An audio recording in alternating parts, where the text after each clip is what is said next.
Hello everyone, it's Yogi here. I hope you're well. Wednesday, our festive stitching day. I hope you're ready for a spot of stitching with Yogi here. So, today, I'm coming back to this piece. So, it feels like forever since I worked on this piece, but it was last Wednesday. And so, meet my little panda here. And just let me take a sip of my coffee here. Okay, guys. Okay, every evening, the same story. My throat is always playing up at this time of the night for some reason. Let me take a sip of my coffee. And this is my power drink of choice today. So, yes, this piece I've been working on since the beginning of November. Christmas house, number 2. Okay, so there are 3 of them in a set. Let me show you the one I'm working on. This is it. Absolutely glorious. This is number 2. So there are 3 in a set. They were named Christmas House 1 and 2 and 3. And this is number 2. And this chart is coming from Artecy. If you're not familiar with them, it's a chart company, a chart provider or chart creator, however you want to call them. And it's really, really pretty. And the artist of this piece is called, let me think, Steve Crisp. And he's kind of known for sort of pieces like this, kind of dollhouse pieces of different seasons. Some are Christmas themed and some are seasonal, and you can find them from Artecy. And yes, so this piece I decided to start from where the panda is, which is on the first floor or maybe second floor for the rest of you, for the rest of the world. It's first floor over here in the UK. And you can see there's a little panda on the upper left there, and there's a Christmas tree behind. So this is my starting point. And let me show you my progress here. So in terms of the size, this is not super big, but it's by no means small either. And this is where I am. So I kind of pick the center and then move, count my way to the left there. So I can get to panda, okay? And my percentage here, currently, grand total of 1.89%, okay? Slightly under 2%, who knows? By Christmas, I might be able to go over 2%. You never know. And this piece involves about 93 colors here. And let me just remove my last sprint. I don't want to give you any hint.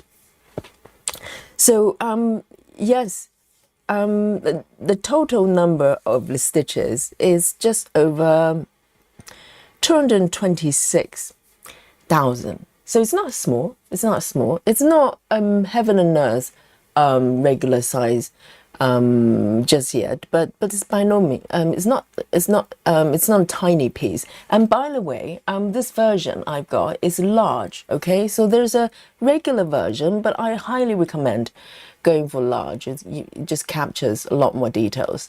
So I'm going to create a sprint here. I'm going to leave the name to default, and this is going to calculate all the stitches I'm doing today.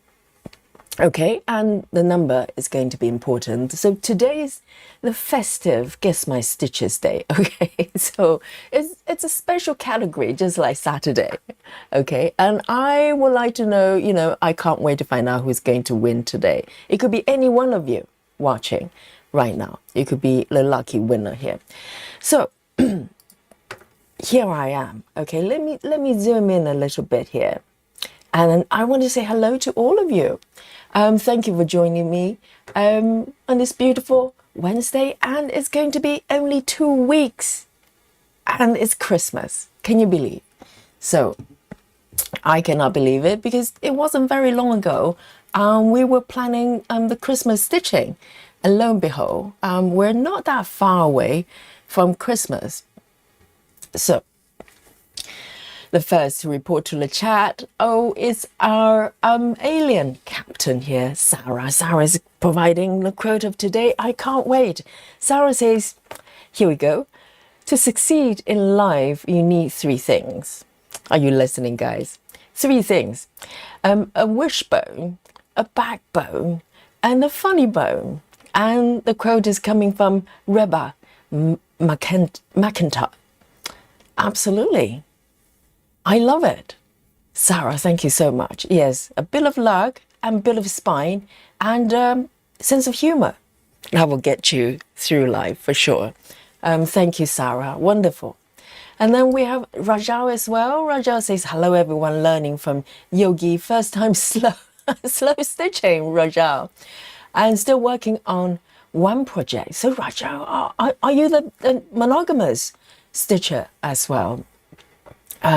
Yes, we'll probably need to work on Raja a little bit, okay? So at least two projects next year. That would be nice. And then Rachel as well, fellow stitchers, happy festive day, absolutely. And we also have Amira. Amira says, girl, it's a stressful week, sore throat, oh dear. And a presentation tomorrow, a cup of tea, chocolate, Nicholas, that's the cough drop, and I'm in the mood. So Amira is stitching jellyfish. That's the homework you must do by the end of the year. And we also have Lona here as well. Hello. And who else have we got? We've got Marsha. Marsha is here with us, and Chloe and Clara. And Anna is also here. So good to have you. And Wendy as well. And Busy Mum says hello. And Heather Houston, hello. And our lovely Susan here. And Jackie as well. Barbara, Michelle Fuller. And Summer Josephine. Hello. And who else have we got? Let's have a look. Barbara, Catherine as well, and Chelsea Summer is here with us. So good to have you. And Sarah VM as well. And Ring is here as well. Hello. So I'll come back to the comment and say hello to all of you one by one. And for now, I just want to give you a kind of a quick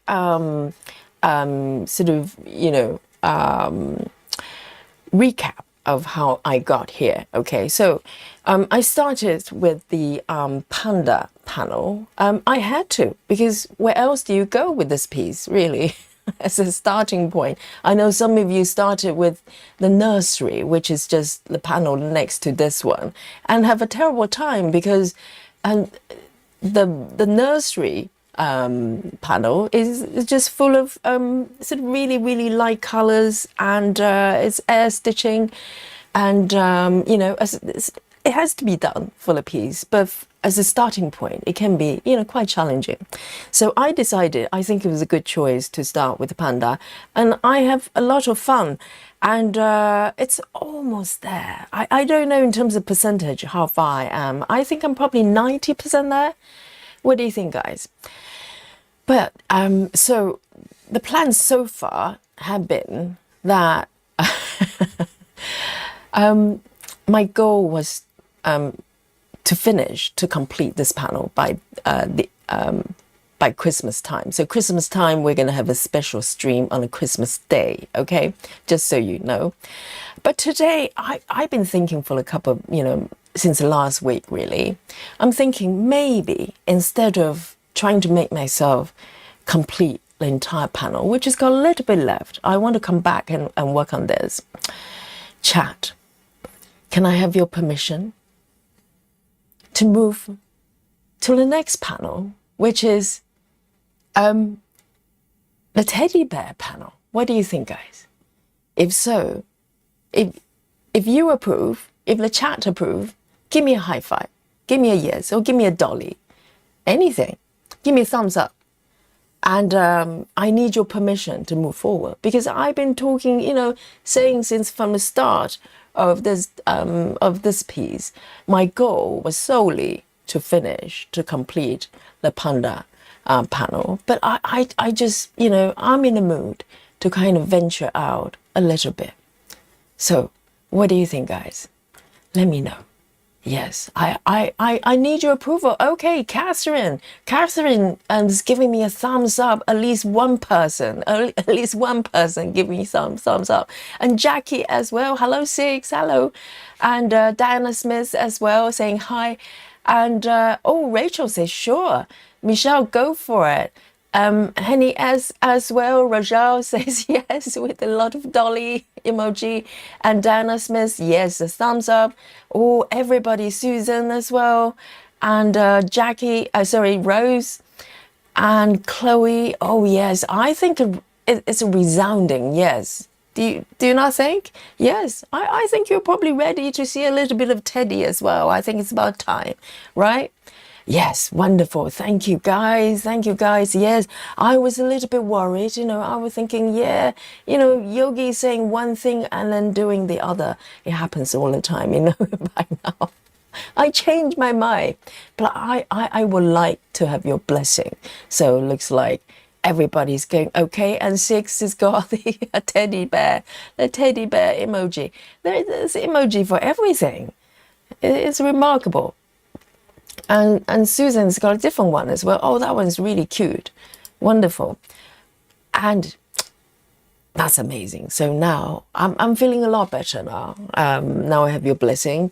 So today's plan, let me bring up my app here so you can see what's happening here. And let me turn on my markup here, okay? So you know what I'm aiming for, why I want to go there. So let's have a look. So this is our panda here. It's almost done. And then on the left-hand side, if you're facing the house, this is the panel on the left. This panel is so interesting, isn't it? Yes, there's some light colors and probably quite challenging to stitch. But we've got a little teddy bear that's so cute. And there's something in bear there. I can't figure it out. I don't know if there's a person or something else. There's something going on with the bear there, or just a messy bed. I don't know. We'll probably have to check out the original artwork there. But also it's got this little balcony, sticking out there. That's quite cute, quite nice to work with. And a little bit of snow, not too bad. And on the left here's this little shelf there. I kind of like a toy shelf. That's really interesting as well. So overall, this is a really fun panel to work with. So this is where I'm going today. Okay, so let me flip the mode back, muck up, turn it off here. So this is where I am. This is my panda. It's got a little bit to go, but I would like to start to venture to the space to the left here. Okay, so this is my plan. I'm really looking forward to it because I've been working on the panda panel for a little bit, and maybe this is time for a little bit of adventure. And this will take me to I think we have 2 more weeks of this project till Christmas. So we have next Wednesday, and a week after we're gonna move the festive stitching to Thursday, because Thursday is the actual Christmas day. Okay, so we have 2 more weeks plus today to work with this project. So I'm looking forward to sort of wander off a little bit, just do something a little bit different. And let me know your plan as well. What are you working today? And are you working on this piece with me? If you are, give me a little wave. I'd love to know if you're working on any of the Christmas house pieces, 1, 2, or 3. And yes, I know for sure that at least one person that's working on a slightly different version, I think on the regular as well. But yes, I think even for large version, there is still some details are not very, very clear. So, it's just the nature of things. You can't capture everything. Oh, that's a dollhouse, is it? I think 6 says it's a dollhouse. Oh, maybe not this panel. Maybe you're, so I don't know what it is. So let me turn this off. Yes. Amira says, I think we're all hypocrites sometimes, saying one thing and doing the other. Oh, so the H word has come out, the hypocrite. Okay, yes, I you know, I'm okay with that. I'm okay with that. Okay, yes, I know. Sometimes we change our minds. We should be able to, change our minds, and from time to time, not all the time. Rose says it looks like a child sleeping while hugging a teddy bear. Really? Is that what you see? Because it took us a little while to find a granddad hugging a teddy bear. I'm not saying that actually. So this is a teddy bear that's sitting there. Hang on, let me just take a sip of water here.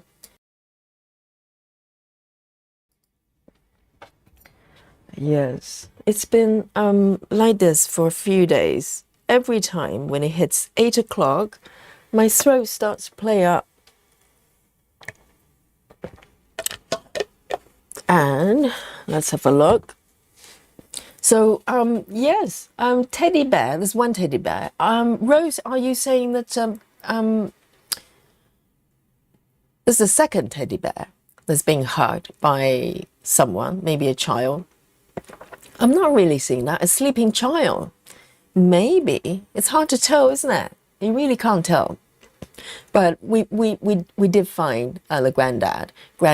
This is a granddad actually. I thought it was another child. There's one child jumping on the bed, and there was another child, and maybe play with the toys.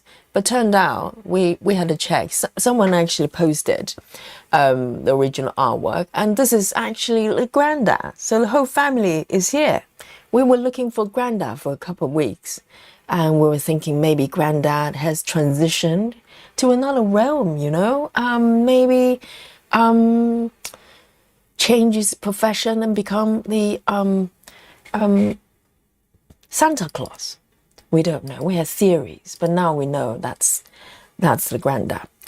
Okay, so guys, I'm moving to the left here, okay?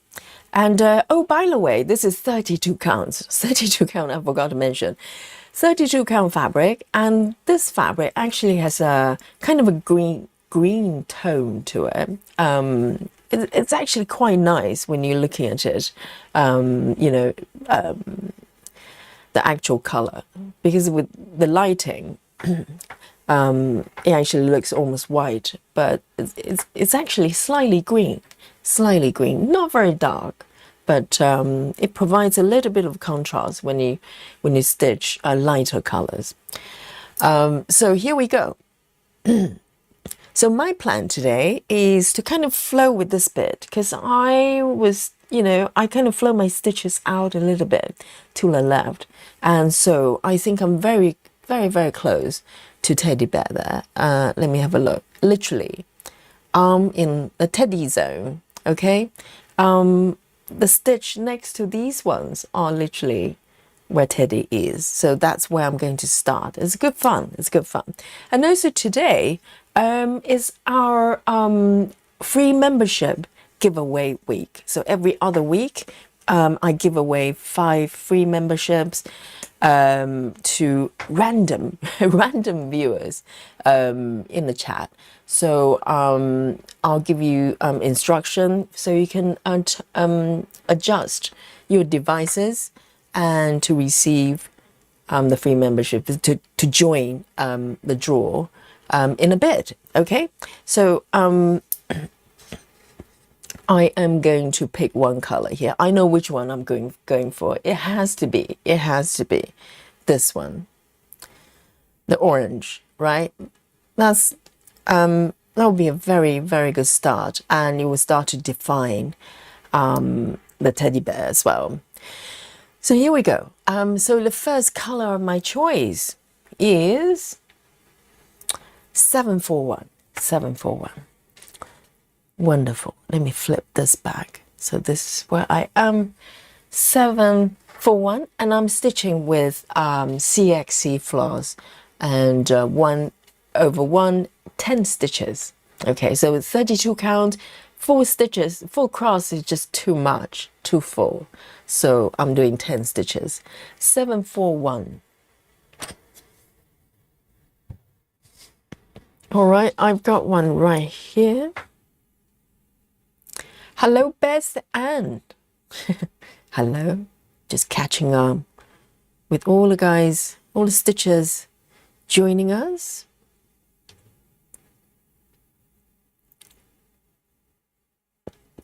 All right then. I'm going to start from here. I need to pick the right spot, so I'm not going to start with errors.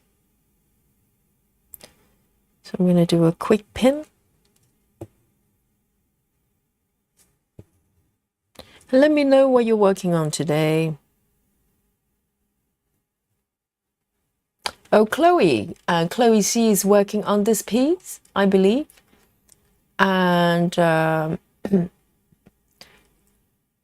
yes. Sarah VM says, I'm working on Christmas ornaments.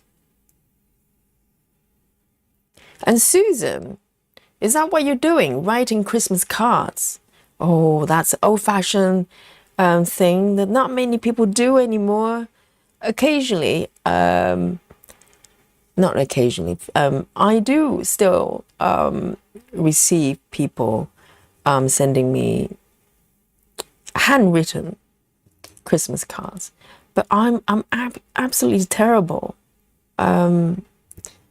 I just text them back and say thank you rather than sending back Christmas card as well. I'm not very paper-based person. So I just send them a text or email to thank them. But I always appreciate it when people send me handwritten Christmas cards. Not many people do that. Most people just, send a Merry Christmas or Happy New Year text, and that's it. Here we go. The teddy is coming to town.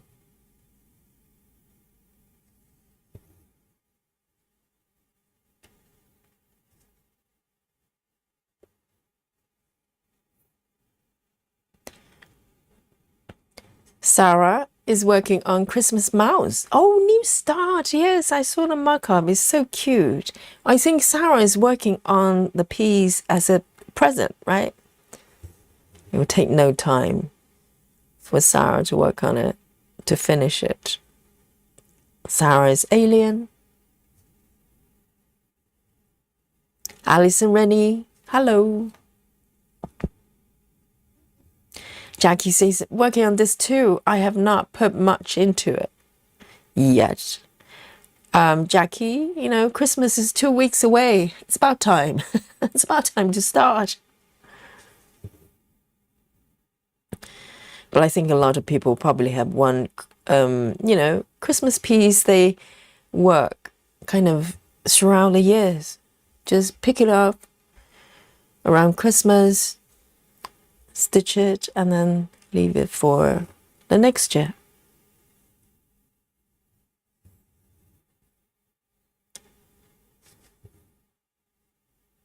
I love this orange. So bright. That's what I need today.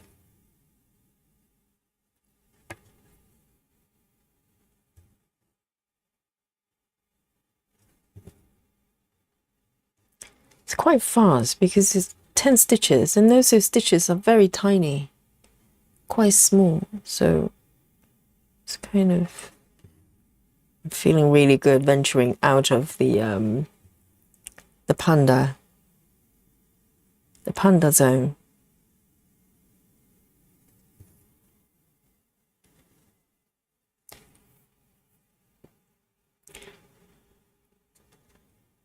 And Alison is working on Moonlit, majestic stamp pattern.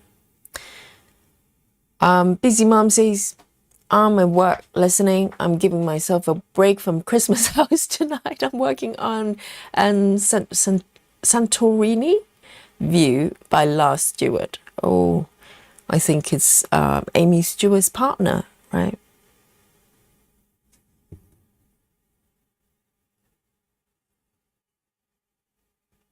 It's nice to have a break. You have no obligation to do anything.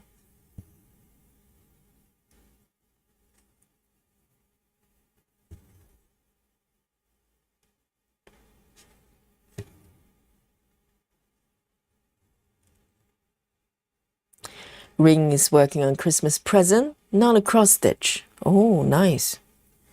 Yes, we've only got 2 weeks, so it's about time. If you're, preparing any presents or cards, etc., now will be a very good time.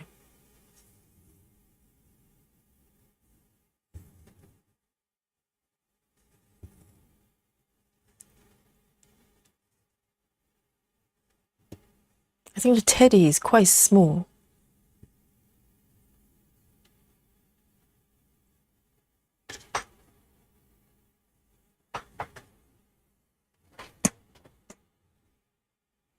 One, two, three.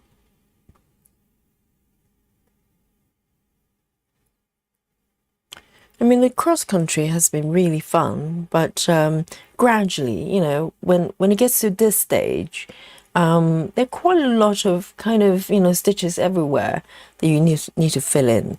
And sometimes, for me anyway, it starts to get a little bit more challenging. Because it feels like treasure hunt. You just have to look for stitches everywhere.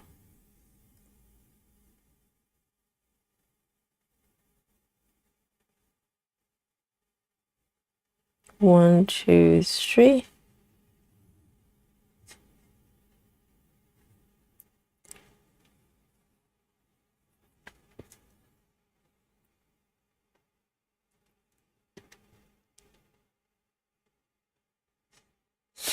Susan says, still like the idea. He slipped out and was down in a pub, referring to the granddad.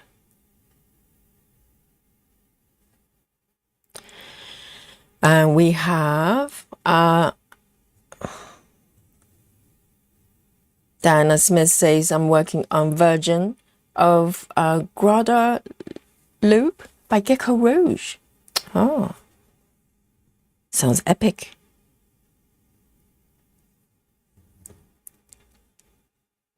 Catherine says, I'm working on Christmas Shop by Charting Creations. And Born Again Stitcher says, hello everyone, stitching on Village Gnome, Christmas piece. Oh, cozy stitching, very nice. So it's snowing already where Born Again is. I mean, London is, now is kind of average, kind of typical temperature here. No sign of snow, I don't think.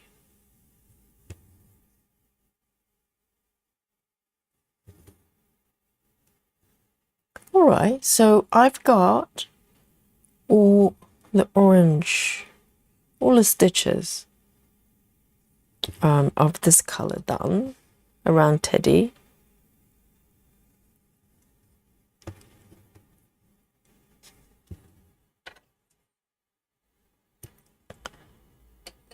Seven, 4, 1.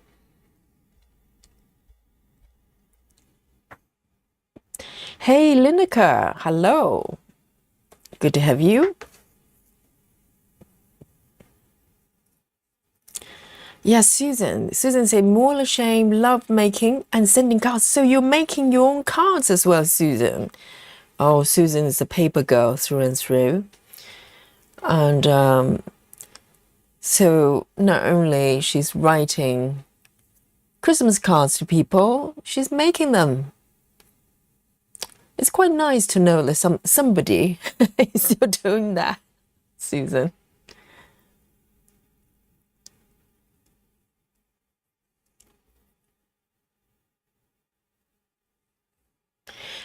And Mira says, I think I'm going to bed and try to sleep myself healthy. Yes, you know, sleepy love. Depends on what you've got there. But, you know, sometimes sleeping is very healing. Absolutely. And you can, you know, keep listening to Yogi and the chat. Will keep you company.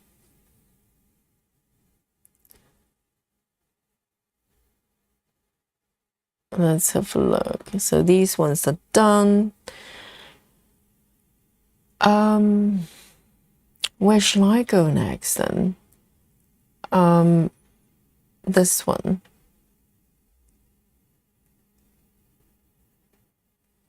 All right then.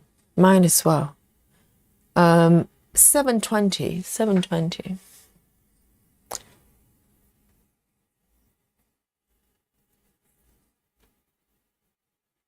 $7.20.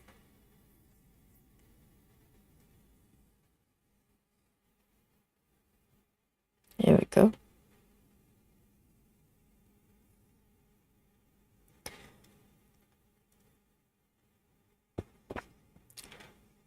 Jackie says, Yogi, did you see Hate released the Max colors for the new Amy pieces?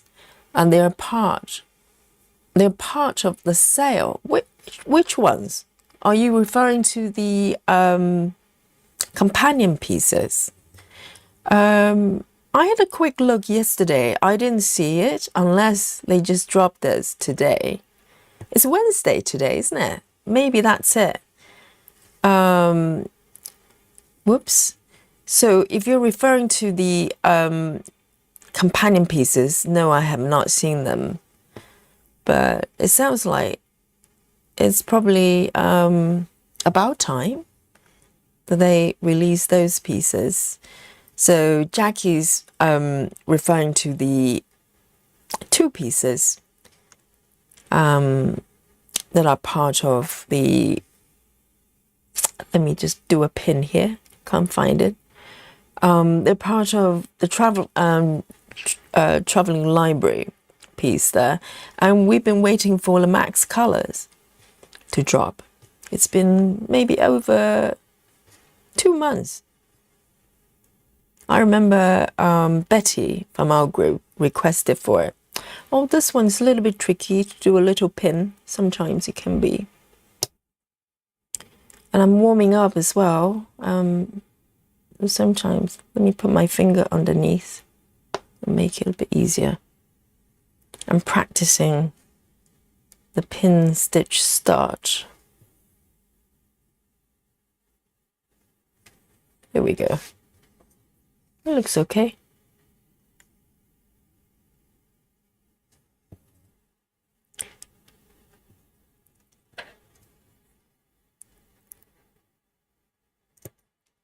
I'll definitely have a look later. And it's a good job that they're actually doing the sale as well at the same time. So it's a good timing.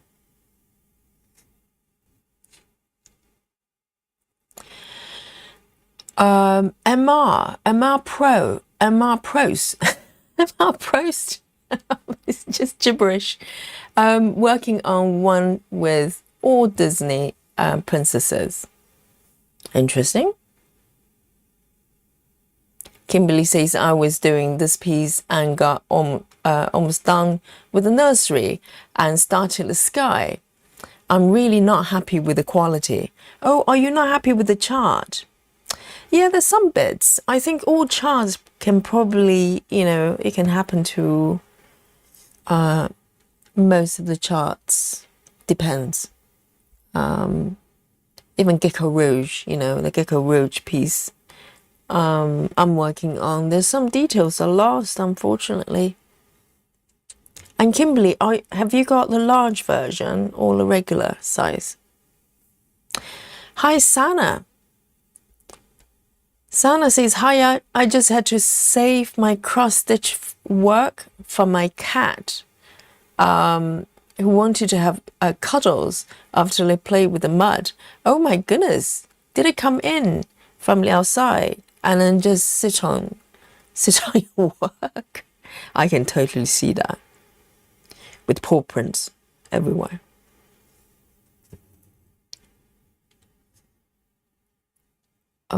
Let's see that one.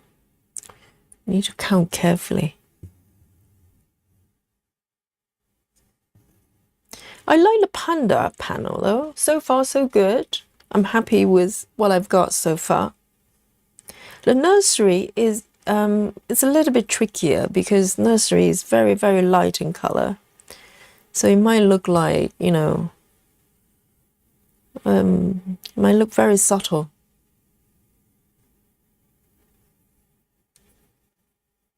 Hello, Rabbit Hole. Rabbit Hole says, my husband does a tiny painting every year, which we use to print Christmas cards. Oh, how nice.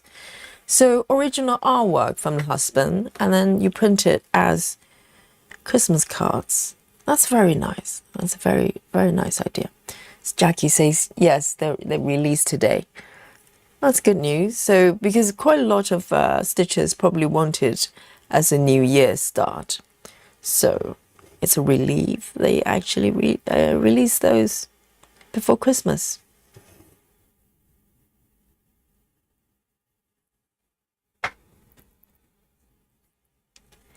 Lenica says, Yogi, I'm working on the 3 champions. Oh, is that the name of the piece? Bessan says, I need to get the traveling library, but I'll get it in the next sale. Yeah, the next one might be somewhere, maybe in the beginning of the year. Who knows? New Year's sale.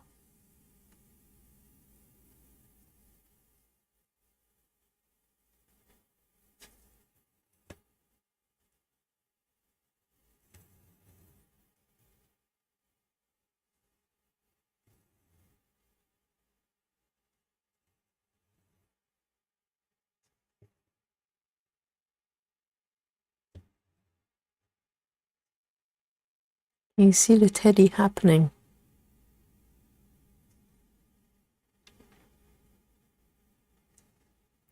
One, two.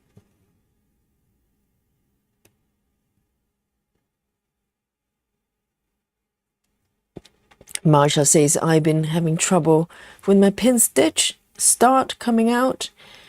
Any hints, Yogi? I think depending on the fabric count you're working on, I think my trick is I just put my middle finger just under the area that I'm going to do a pin to stabilize the fabric there as I put my needle through. So for instance, if I'm going to do a pin here, right, of this stitch, my middle finger or any of the fingers is literally underneath to hold it, and it creates a little bit more tension for the fabric, and it's more stable. So when I do a pin, it's a lot easier. And when I do that, I have more control, so I can find the middle of the stitch there. Generally, I find any fabric count maybe under 25. They're relatively easy to do, but 28 and 32, they're a little bit trickier.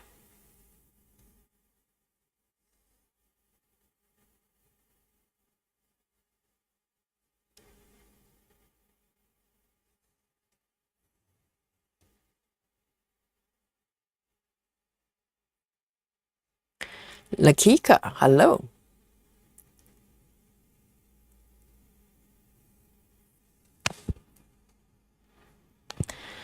Rabbit Hole says, oh, regarding to the pin. So Rabbit Hole does a single loop, single strand loop start. Yes, single strand loop start is okay. I think I have tried it a few times as well. And I think it really depends on the stitchers. We all have our own preferences in terms of, you know, how we want to start. I find single strand loop start a little bit fiddly, for me anyway.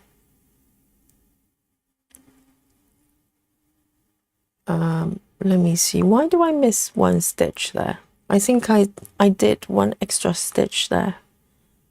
But don't tell anybody. No one noticed.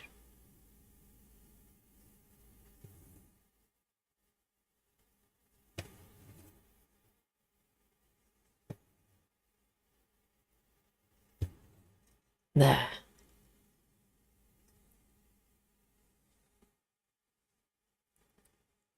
Two.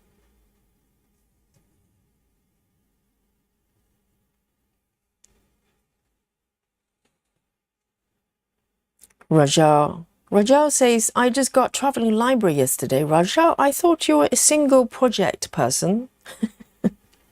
Have I got that incorrectly?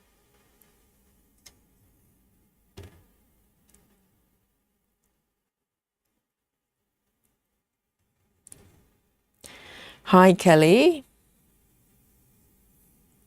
Kimberly says, yes, large version and on 28 counts. I thought the higher count would help, but no. It's interesting, but if you know, if you have a look at my panda, it looks pretty good. Do you not think? It's quite nice. It's not even completed yet, so there's some empty, you know, stitches still, but it looks pretty good for me.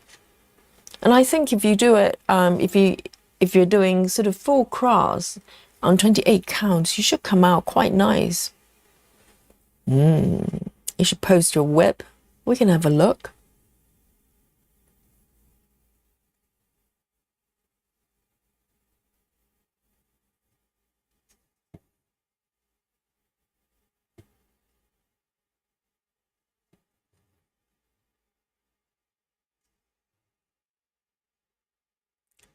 Two.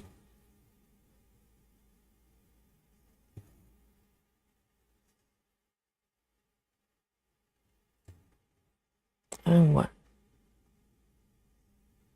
It's really nice fabric to stitch actually. It's quite light, but it's got structure as well. It's not too soft, but not overly stiff. It's just perfect.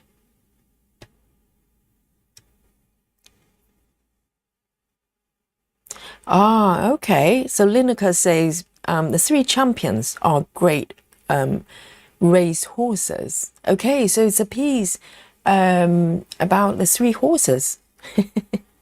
How nice.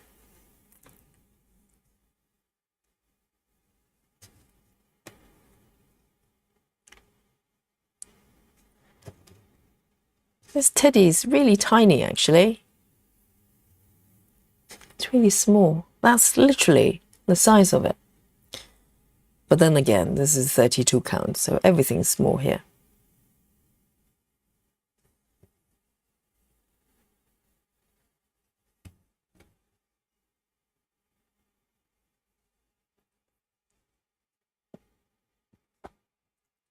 Ah, so Rajao has bought traveling library, but don't know when I will start. How about New Year, right? Dun, dun, dun for Rajao.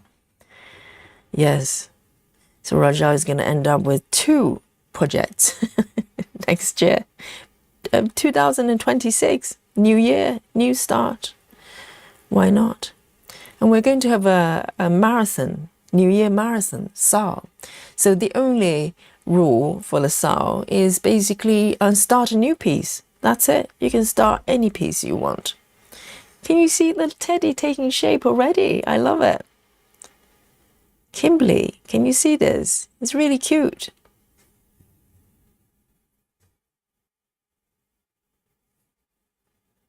So I'm doing a pin finish as well.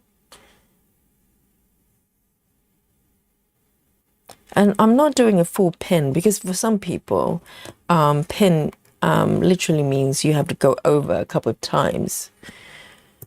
I basically just stab insert my needle downwards, and that's it. All right, so 720. And I can see the teddy start to take shape.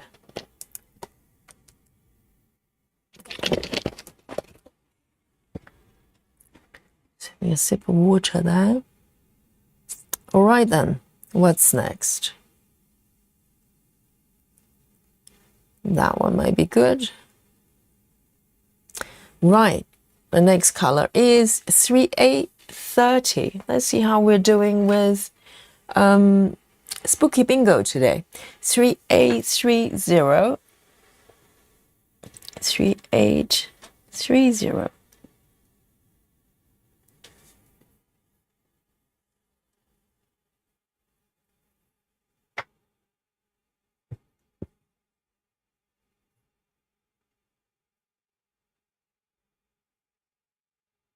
Lakika says, I have a huge news. As a holiday gift to myself, I started portals. Oh, so Lakika is now a portal stitcher. It's a big project.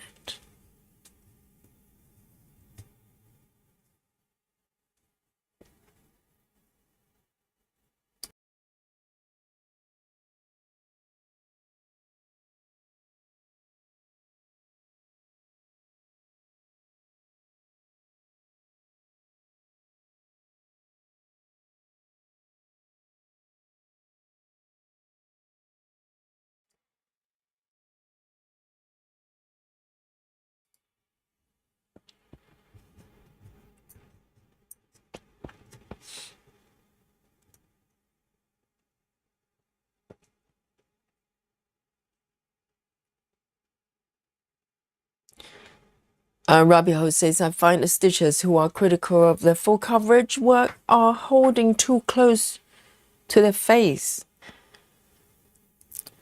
Well, when we're stitching, first of all, we stretch the fabric quite tight for most of us.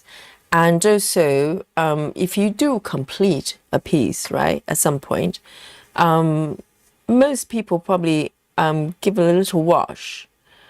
And that shrinks the fabric as well. So, you know, occasionally with 25 counts, 28, I haven't noticed that much. 25 counts, even when I do full cross, a lot of times I can still see the fabric. But knowing that it's going to shrink anyway, the fabric is going to shrink and everything is going to just come together. It will be fine. But sometimes we do look very close because, you know, we're staring at it all the time, for a long time, for years.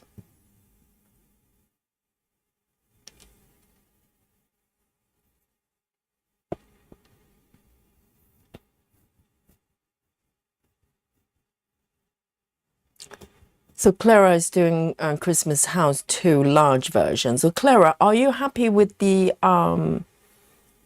charts so far? I think I'm fairly happy. You know, for the panda panel, it looks quite good.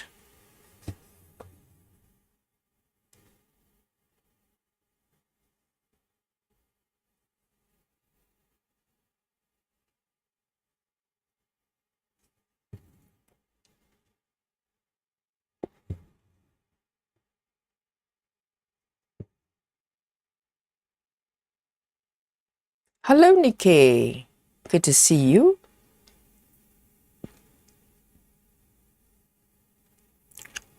Yes, Kimberly, try, you know, venture out a little bit to a different area and see how you feel. I mean, I think it's probably the nursery. The nursery panel is kind of quite challenging because it's so subtle. When you get to the Christmas trees and get to the panda, I think it's going to, you know, it's going to be fine.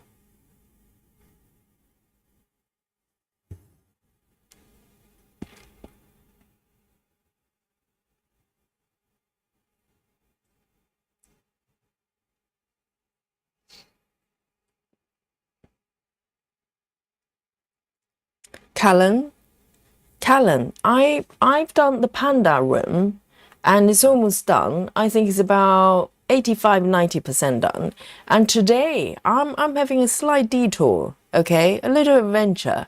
And I had the chat's approval, okay? I had a thumbs up. So if anyone is complaining and go, Yogi, I thought you were going to finish, just work on this panel by the end of the Christmas and leave everything for the next year. Okay, I have the chat's blessing, okay? I'm allowed to I have the permission to venture out to the teddy room, okay? So today I'm in the teddy zone.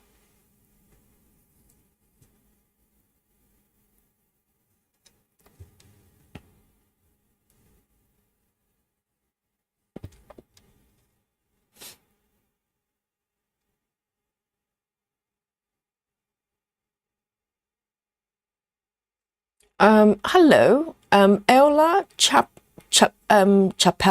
Hello.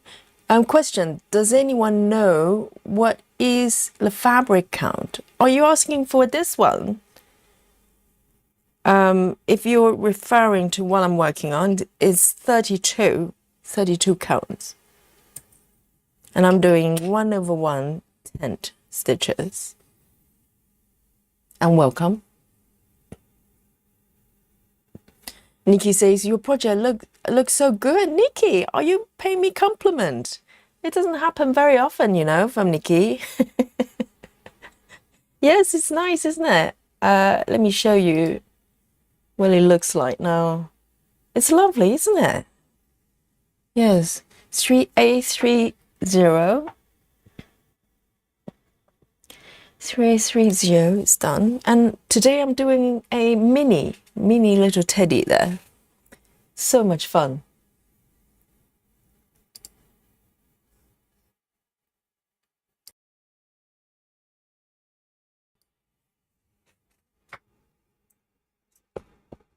Clara is happy with the chart so far. Yes, I think was it Kimberly? Yes, I think just try sort of different panel and do a little bit there and see how you feel. I think nursery is challenging.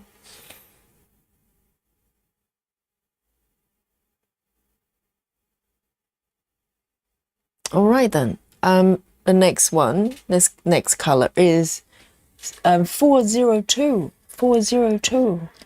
So 402, let me see. Yes. It's a light orangey color.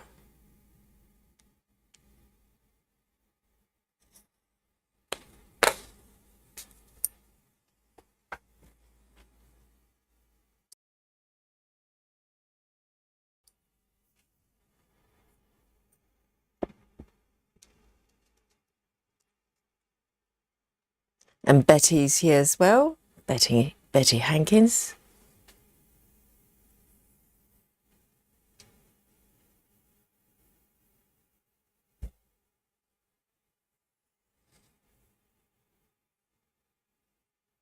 Callan says, I also bought Traveling Library.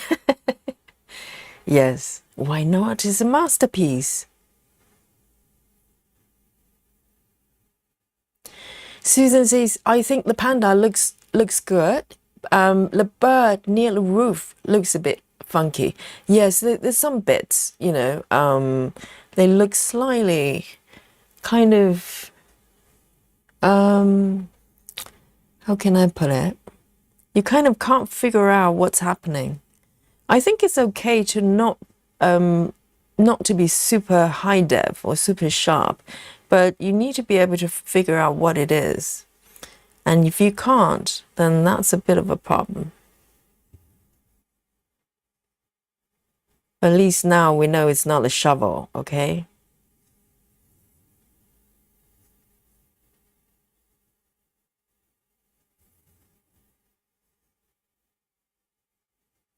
Two.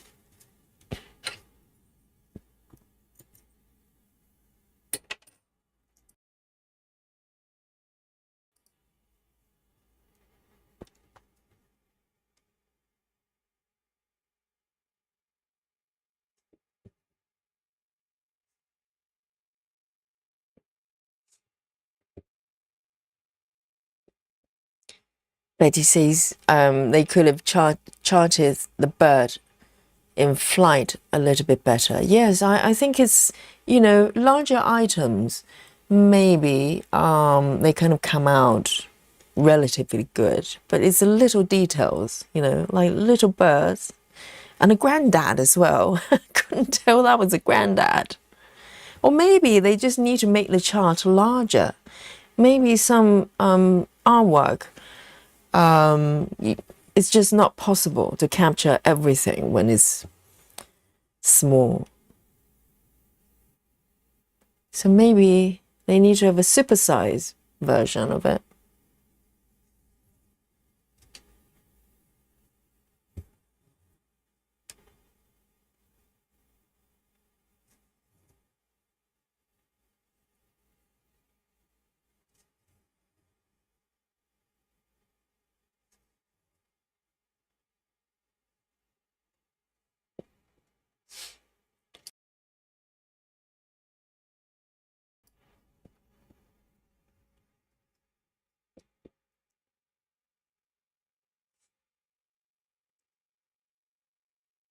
Yes, Kimberly, give it a go. Try a different room.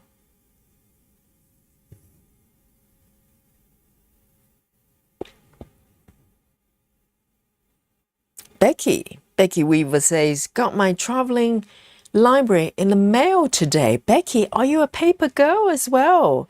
Yes, Becky, meet Susan. You two get a room in the mail. Wow, that sounds so refreshing. A big pile of charts, paper charts.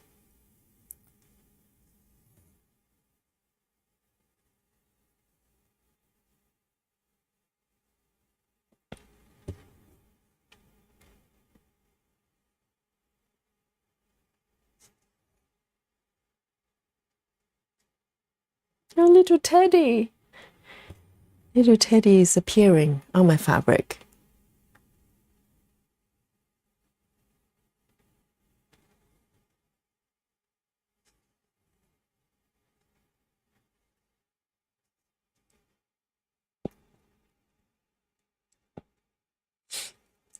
Barbara says, I purchased my second Hate winter reading nook.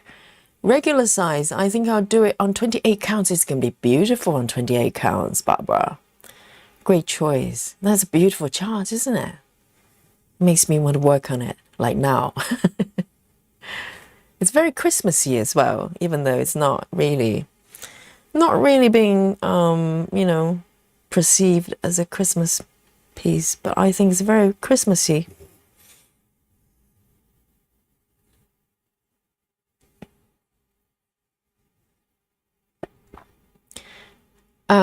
Betty says, I feel loved when you remember my name and say it. I know, I do my best.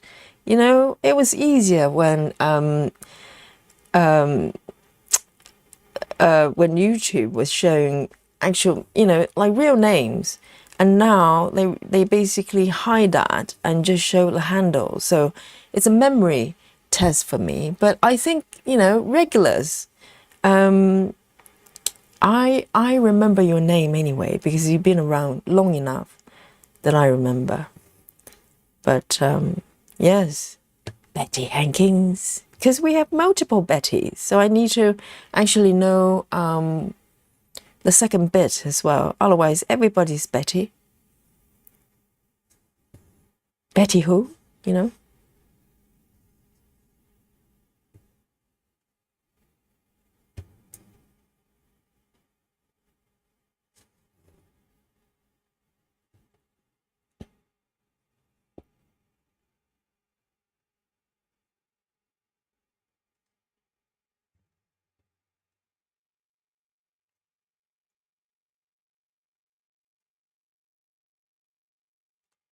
That one over here.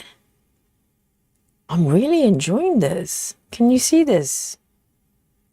It's all happening.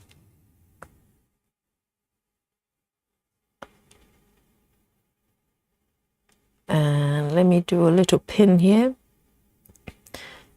So Nikki, I'm practicing the pin start pin start and pin finish.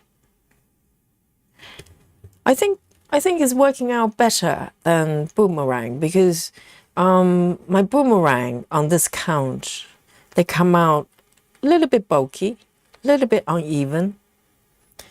So the pin has worked out better so far. 402.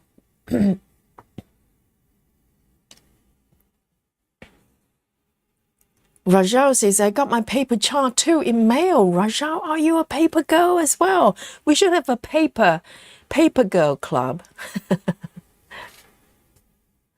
It's a special club. And boys can join as well. The paper girl club. Oh, Nikki. Yes, Nikki remembers. Didn't Susan get a pattern keeper recently? I don't think Susan got pattern keeper, right? Susan, you can verify that. I think Susan has been using a PDF reader.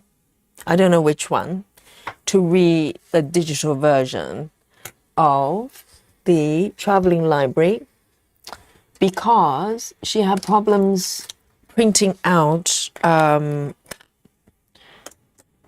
the paper copies. I think Susan, I think you got the PDF and try to print the paper charts yourself, but they come out a little bit rubbish. So Susan has been using a PDF. Is it PDF reader to mark her charts? So yes, unfortunately, she had no choice. So I don't think it's pattern keeper. That'll be one step too far for Susan.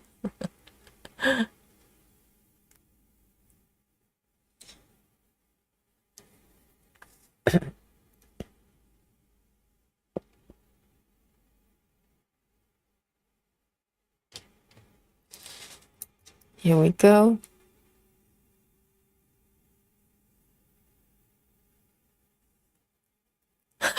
Callan. Well, exactly, Callan. You know what you're getting here, okay? Callan's saying, I was going to ask if I should buy 2 more hate patterns, but realize if I ask, you will be just, will be biased and say, do it. It's not being biased. We're being encouraging. You know, if you want it, get it. And you never know, because some charts, at some point, they get discontinued, don't they? So if you want a chart, get it while you can. 355. 355, because you know, the new project I've got, the new start I've got, vintage toys 2, clearly there was another one. There's toys, vintage toys 1, but it's not there anymore. I'm sure it probably is quite it's quite nice as well, but I will never know, because it's not there anymore. Discontinued.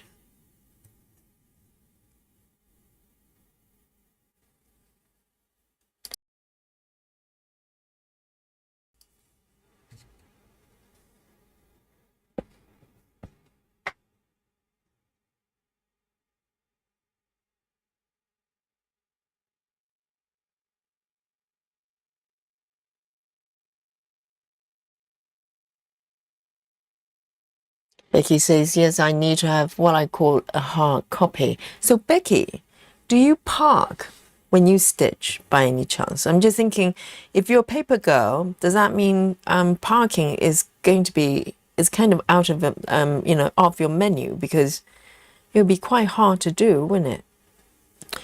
I'm trying to do a pin here.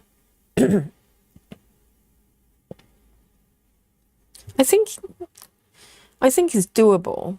You just need to mark it slightly differently.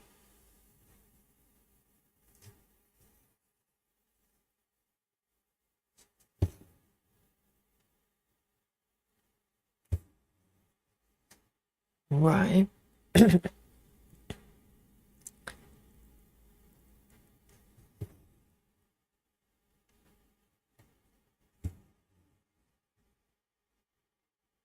Little teddy, mini teddy.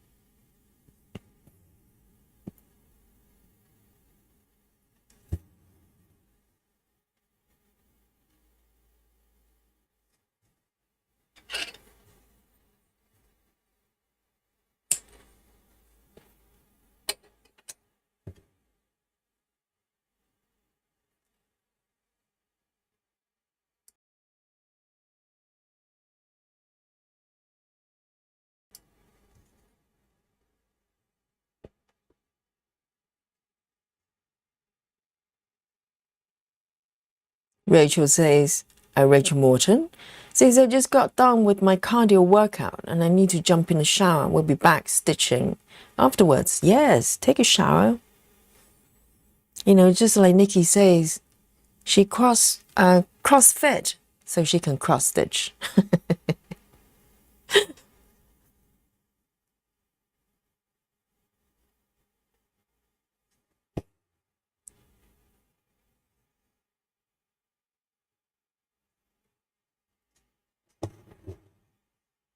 Oh, I think these 2 stitches might be Teddy's little eyes. I think these ones. Are they going to come out looking like eyes? Yeah, because they're so tiny. It's a little bit like those pixel art. Just 1, 2, 3, 4. 1, 2, 3, 4. Just 1 stitch here. 1, 2, 3, 4.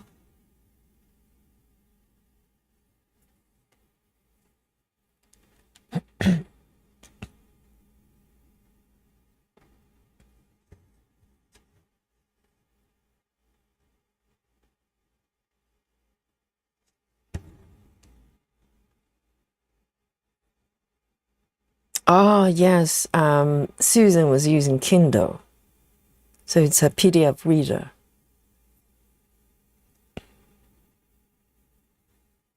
6. You've done it. 4 patterns. That's a small purchase comparing to some stitches.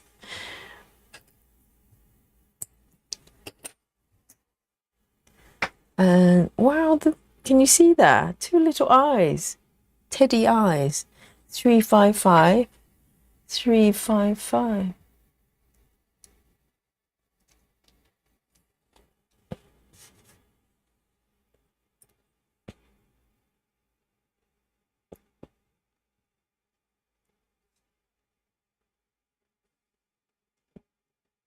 And Rabbit Hole is in a bit of confetti heaven, right? A single row of 10 stitches in 10 different colors. There you go. That's proper confetti for you. See you later, Catherine.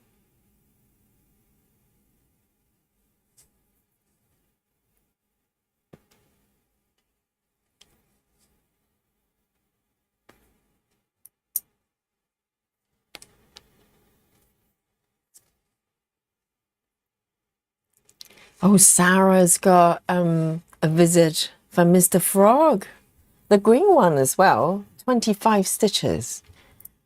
But Sarah's stitching without gridding, so, you know, it's bound to happen at some point. Here we go. And I'm going to just quickly give you the instruction if you'd like to receive the new free membership. Okay, so I give this every other week, the instruction.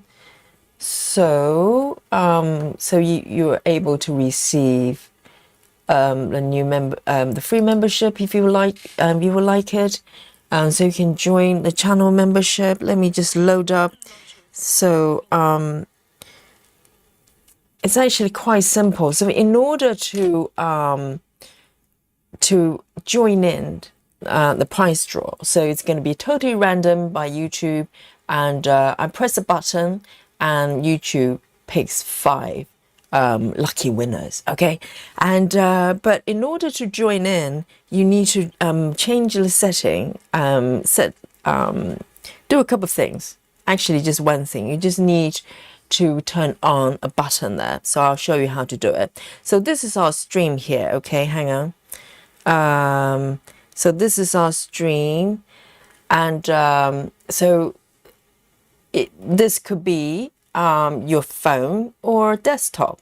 It works the same way. So what you need to do is to go to a chat panel on your mobile device or on desktop, doesn't matter, or tablet, and you find your chat, and at the bottom you should be able to find a $sign there. There's an icon there. Tap on that, and you get 3 items on the pop-over menu, and at the bottom is the membership. You tap on it and come to the join the channel membership panel, and on the upper right there of your chat panel there are 3 dots. Tap on the 3 dots and go to the bottom one again from this popover, gift membership settings, and tap on that, and there's a little button there. You need to turn it on. So if it's off, you're not part of the prize draw, but if you turn it on, then you give YouTube the permission to include you in the draw. Okay, so this is what you have to do, and I'll give you some time to sort it out, and we'll come back to do the actual draw. Okay, so you receive 1 month of free membership of the channel, and you can join in with the emoji. We have the channel member only emoji, and a couple of other things. So come join us. And if you don't want it for whatever reason, then you can turn it off. Okay, it's perfectly fine. So this is, I'll give you, we'll come back in about 20 minutes, 15-20 minutes, and we can do the draw. So we're going to have 5 new members today. Okay. Look at that. You can see the teddy bear, can't you? Particularly when you zoom out. Definitely. I love it. It's so cute. I didn't realize the teddy was going to be so tiny. But then, you know, the panda is not that big either. So this is so cute. Captain Squirrel. Hello, hello.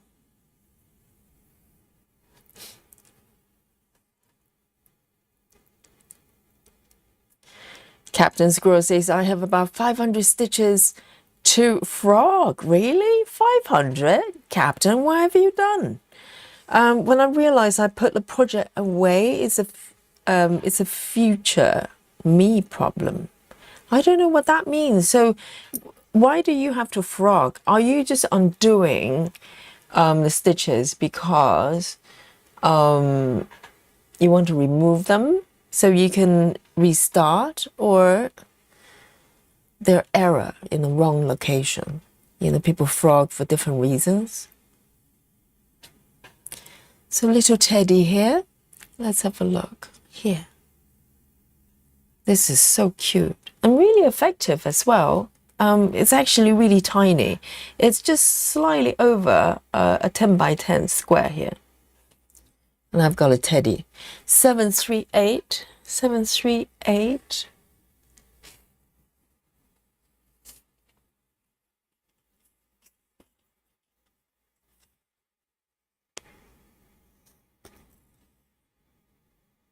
Oh, guys, I also noticed, let me show you something. I nearly forgot.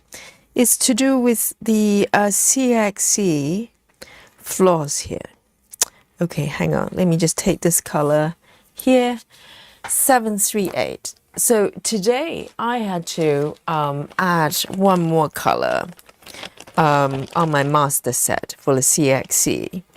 And I discovered, because all this time I was thinking, you know, remember I was doing flossing up with CXC Floss. This is what it looks like. It's a single label. Okay, I'm just taking this one as an example. So what I've discovered was, because all this time, with DMC, for instance, if you want to pull a little bit of thread, you know, just a small piece, you can pull from the bottom. You look at the floss number, and then you just find the sort of end bit at the bottom, and you start to pull it out, and you can take a small chunk, you know, or however, whatever length you want, and you can keep the scan kind of as it is. You don't have to unwrap everything. And all this time, for some reason, I thought you couldn't do that with CXC, because I have tried it, pulling the end bits from the bottom, and it just turned into a mess. Everything just get, you know, sort of turned into a mess, basically. But today, just out of curiosity, I decided to do it from the top instead. I would just, you know, because someone actually said it works for CXC. For some reason, I decided in my mind that it wasn't working. Probably I tried it a long time ago and it didn't work out. But today I tried it again, and lo and behold, watch this. So this is, instead of the bottom, I actually go to the top and start pulling the end bit that's sticking out from the top. And lo and behold, I can. I just have to do it. Instead of the bottom, oh, hang on. Now I could feel a little bit of resistance there. Maybe, depends, because this morning when I tried to pull the thread out from one of the colors, it came out perfectly. And this is not bad. See, I'm still pulling. This bit is still there. I think maybe I just went for the wrong direction, because DMC, you are pulling from the bottom instead. But CXC, even single label, you could pull your thread out like this, like DMC, but you have to go to the top rather than the bottom. So I just discovered this today. So for years, you know, I have CXC for about 3 years now, and all this time I was trying to remove the label here completely, and then just, you know, try to loosen the thread bit by bit. But you can see that it is working. So there you go. You could. At least my batch could. I don't know. Maybe they're different batches. So it's nice to know, because so far I've been, you know, it's slightly tricky with CXC, because I couldn't just pull out a little bit. I had to literally unravel the entire scan. But now I know I can. Here we go. Captain says, no, I was stitching on ungridded and thought they were fine until they weren't. Captain Squirrel, why will you be stitching ungridded? Seriously, I think Captain Squirrel is determined to join the alien club. You know, maybe Captain Squirrel fancies a little bit of biscuits and milk from Sarah. That's why. But I can just give you biscuits and milk. You don't have to join the alien club and see what happens. Now you have to frog for 500 stitches. That will teach you. That will teach you. That will teach you. You know, Captain Squirrel, not to repeat the performance.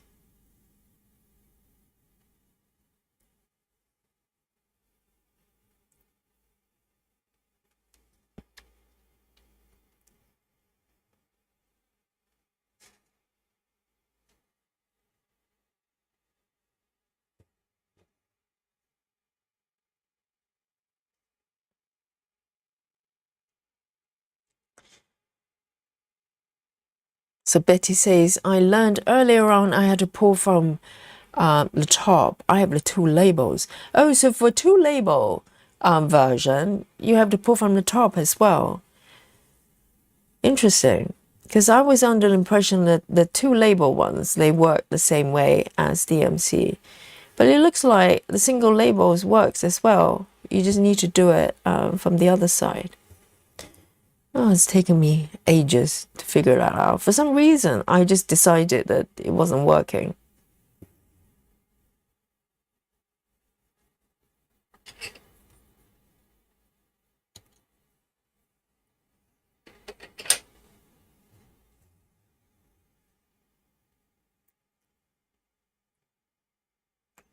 Let me have a look. Where am I? Here. I think there are a couple of stitches missing here. Let me have a look. Why is it like this? 1, 2. 1, 2. That one.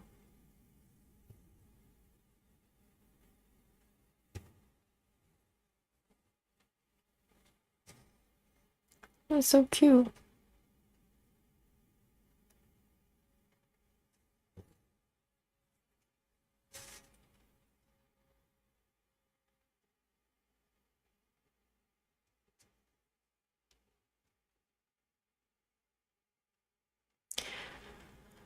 Marsha Branch say CXC Floss. Never heard of it. What is it? It's a brand of floss. They're DMC compatible. They share the same color charts, and but I think the blend of the material is a little bit different. I think so. This is CXC I'm working on.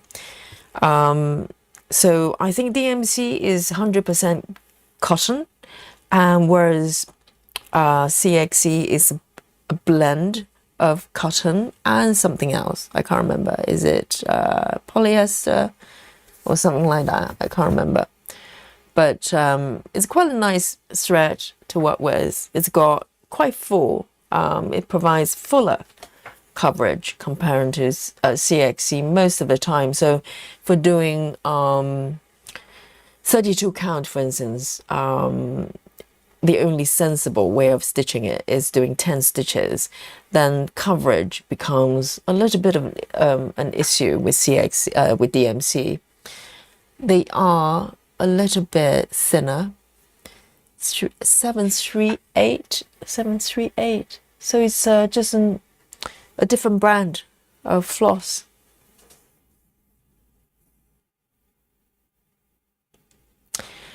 Marsha is asking, is it color fast? I'm not too sure. Maybe the chat knows. So you're referring to the way it's colored? I have no idea.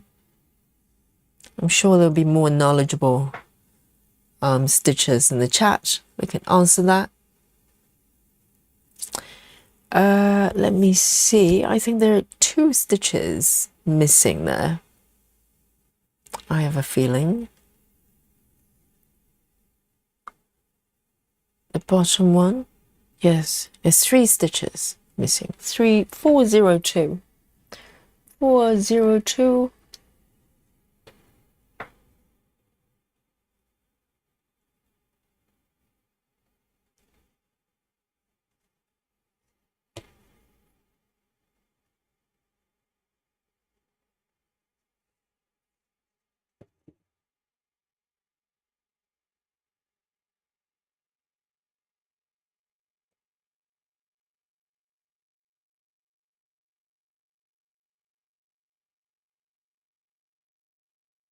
I mean, with 32 counts, even with 10 stitches, it's really, really full.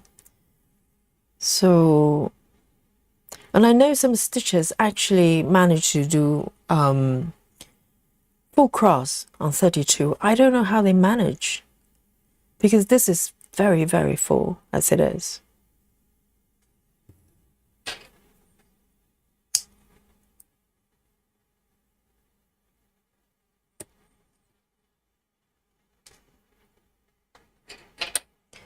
402, 402.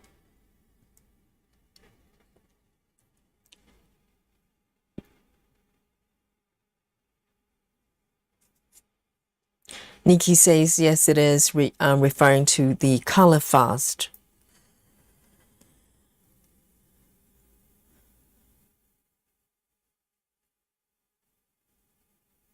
And Nikki says it's the same thread they use for the stamp kits, and you have to watch those. So the stamp kits, they use CXC, do they?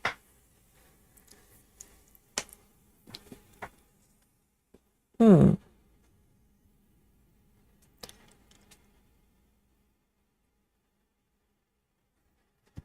me have a look.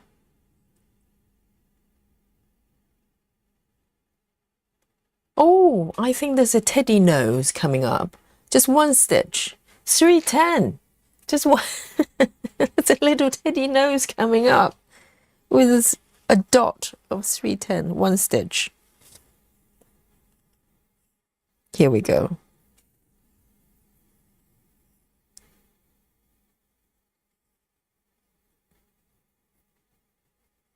Let me find a strand of 310 here.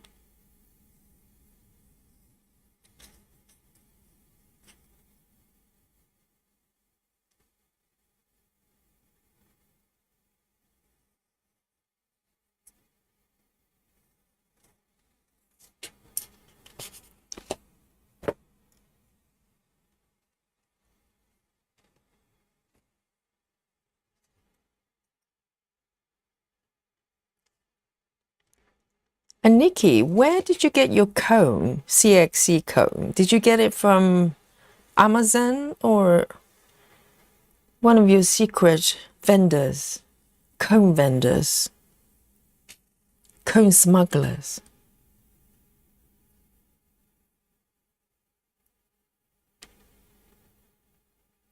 So one dot, one stitch of 310 here, okay? I think this is going to be a teddy nose. One stitch is actually quite tricky to do because you have to do a start and you have to do an end. In that case, maybe I can do a loop, single loop start for a change. Because I need to end it as well.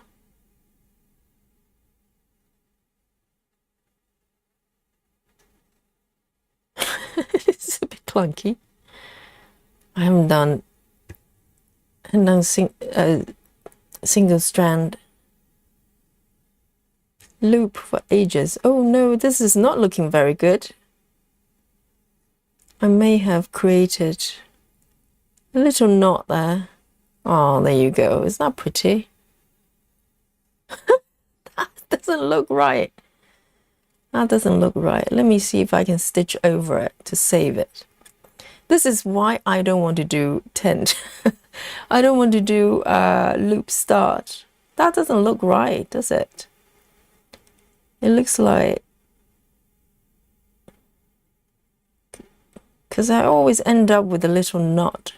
That doesn't go down. See? That is not pretty.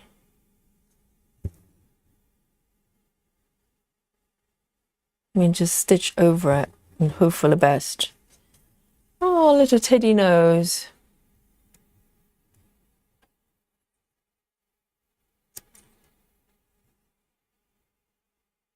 Oh, so Nikki's buying CXC cones from AliExpress.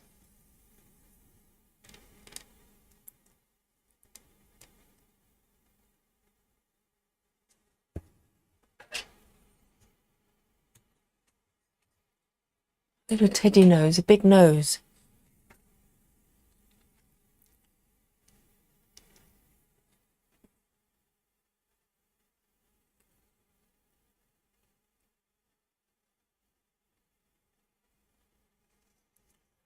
Clara's asking, Yogi, are you doing the loop start on those 10 stitches?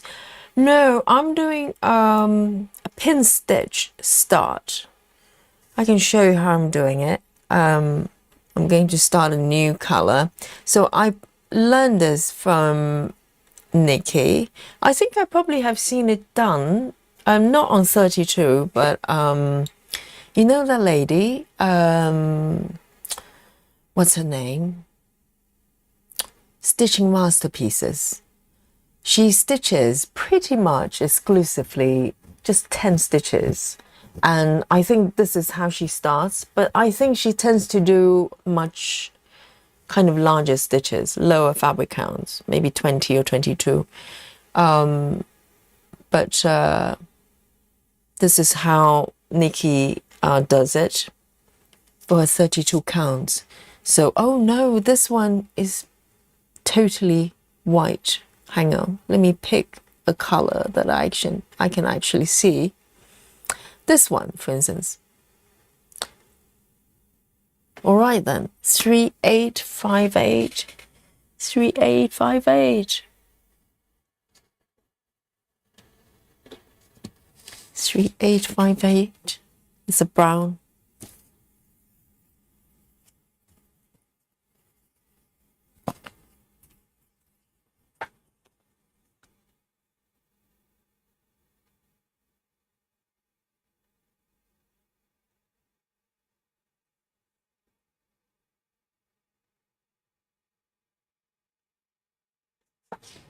Hang on, this one doesn't like it.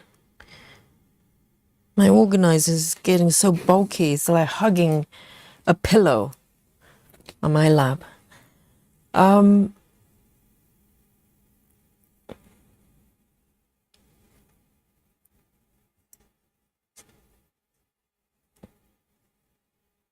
No, Clara, do not tell Nikki about larger combs, please.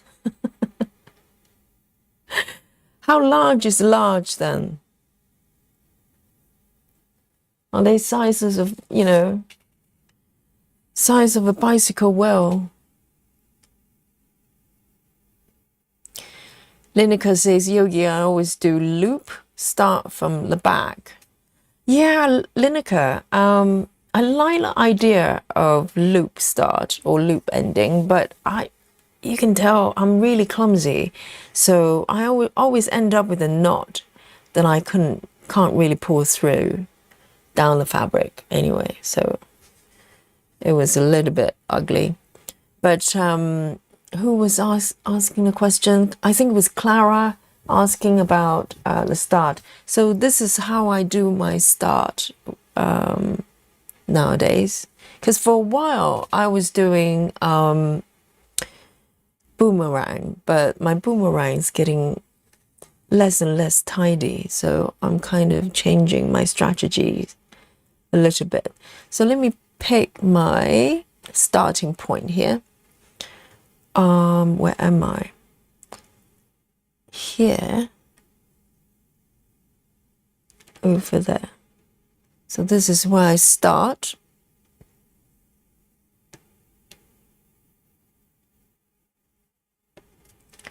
So I come up from bottom left, and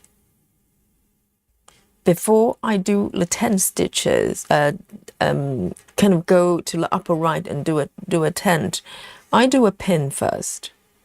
So I just insert my needle through the middle, pull it down and leave a tail there on the right.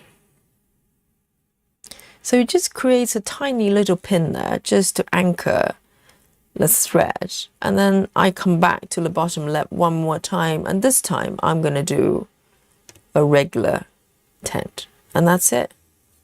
So you stitch over it, you can't see it, and it's quite secure. And I end the thread in a similar way, but reverse the order. I would do the final tent, and then I do a pin coming from bottom right. I can show you when I get there.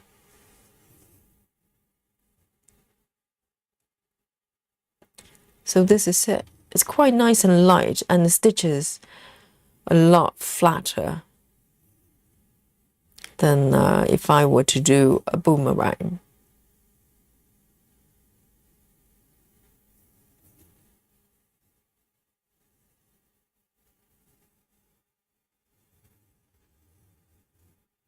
Nikki says it's a 250 gram. I bet that's quite a lot for a cone, right?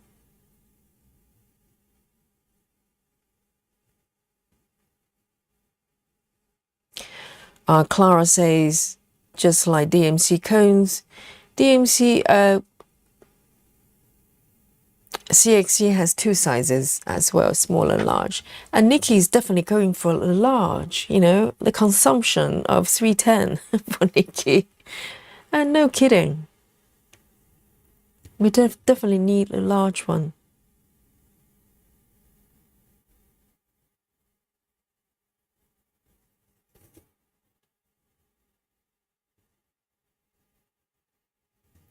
You're welcome, Clara.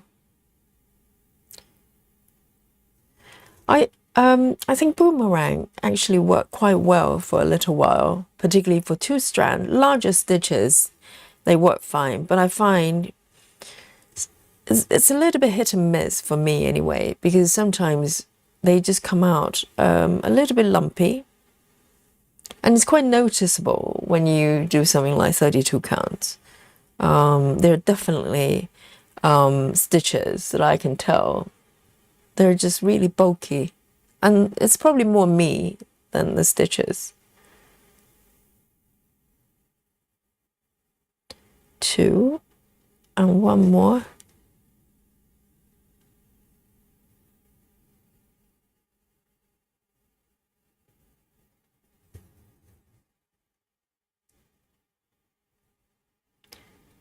So everybody's getting a cone.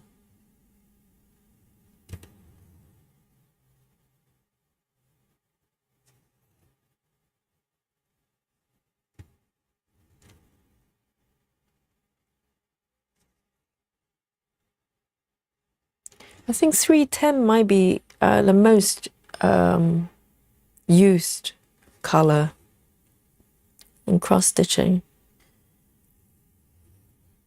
And Sarah definitely needs a large cone for black on black. And to end the thread, I do the same thing. I finish my last stitch, and sometimes if I can find nearby stitches, I take the thread slightly away and do a pin on a stitch that's slightly a few stitches away, just in case. All right then, 3/8, 5/8. I have a little teddy.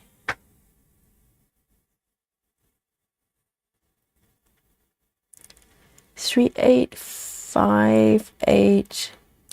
All right, so why don't we do a little bit of a prize draw here? That would be good fun, and we can have some chocolate as well. Why don't we? Let's have a chocolate break and do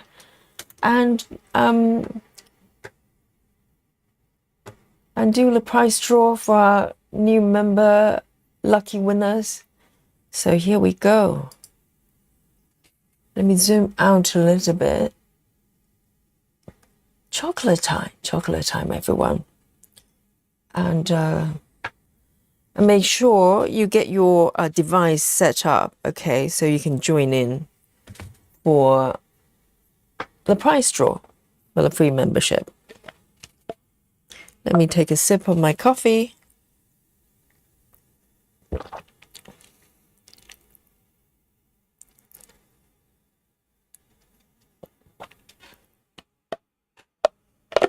Yes, chocolate time, guys. Clara says, I've got about 10 small DMC cones. Clara, are you a cone stitcher as well? I had no idea. You and Nikki. And Clara says, I have about 10 small DMC cones and 1 large one. But the small ones from 1, 2, 3 stitch The large cone I bought from DMC overseas when they had sale before mail cost as much as it does now. So you can't buy them easily from local, I don't know, craft shops or websites, can you? They're probably quite specialized. You probably need to go to, look at the little teddy there, that's so cute. That's really cute. It's got two little eyes and big nose. And yes, I've got my teddy. That's really, really cute. Yes. Betty says, that's looking so good, Yogi. I know. It's really nice, isn't it? It's so much fun.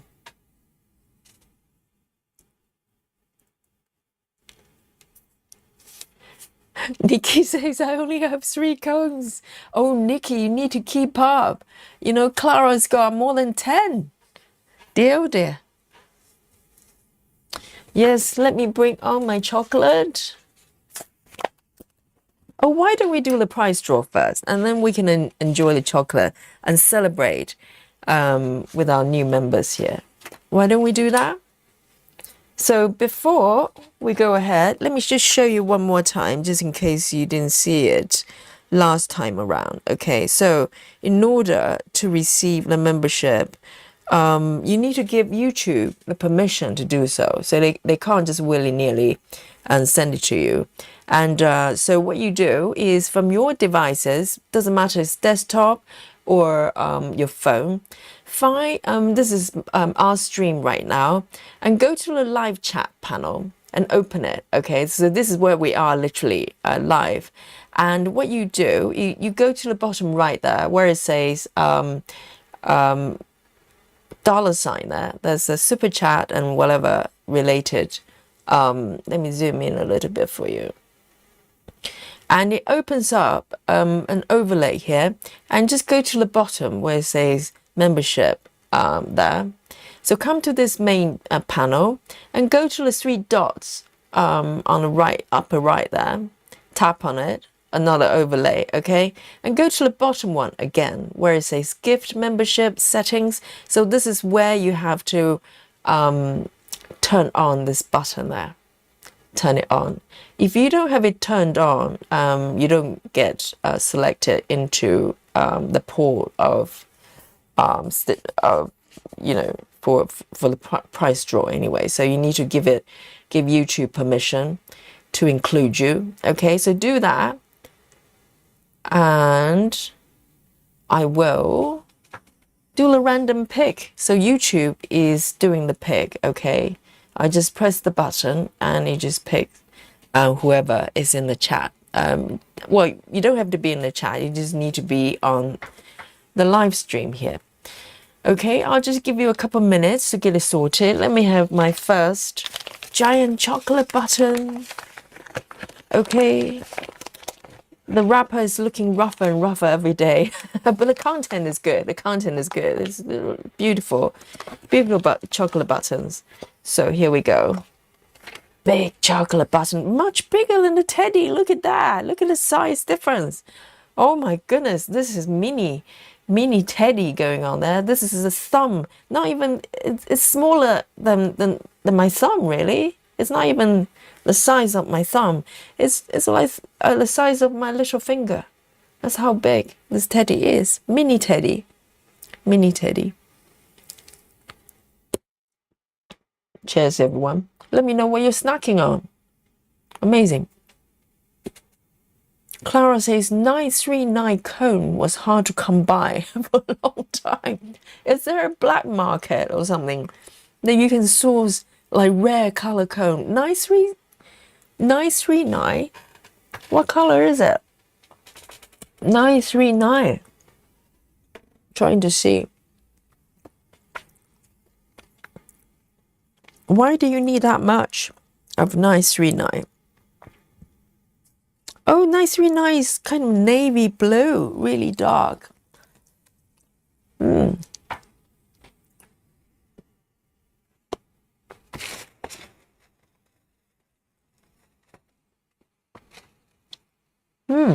Nice, really nice. And 3371, 3399.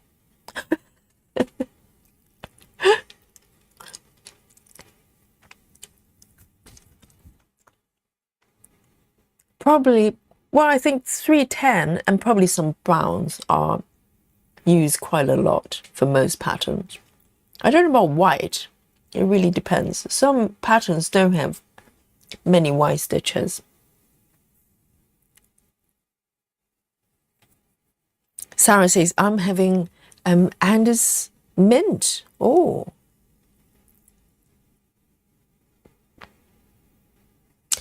Rose says, I don't have that option. I have super sticker. Rose, you're already a member. So if you already have a member, then you're already in. Okay. So I don't know if you're already a member, but you should still have the setting though. You should be able to see it from your device. I shouldn't disappear. Becky's having pecan pie. My goodness, that's proper. Jackie says, I've thought about getting cones, but don't have great spot to store them. How big are they? Do you need a warehouse? Do you need like a spare room just to put the cones in? How big are they? And how many cones are you thinking about getting? That you're thinking about space, storage space. Nice, really nice, dark navy blue. Yes, indeed. And Lineker is having cheese and biscuits. Very civilized. All right then, guys. Let's do a little bit of price draw, shall we? It's good fun, okay? And you get to join the channel membership for 1 month for free, okay? So you can join in with all the dolly time, chocolate time, and spooky bingo. Spooky bingo time. We haven't got spooky bingo today. Oh, I really miss a little bit of spooky bingo action. All right then. I am going to count down to 3, okay? So just to make sure you guys are ready. If you have any questions about the setting, now is a good time to ask. Otherwise, I'm going to press the button, all right? Every other week we do it.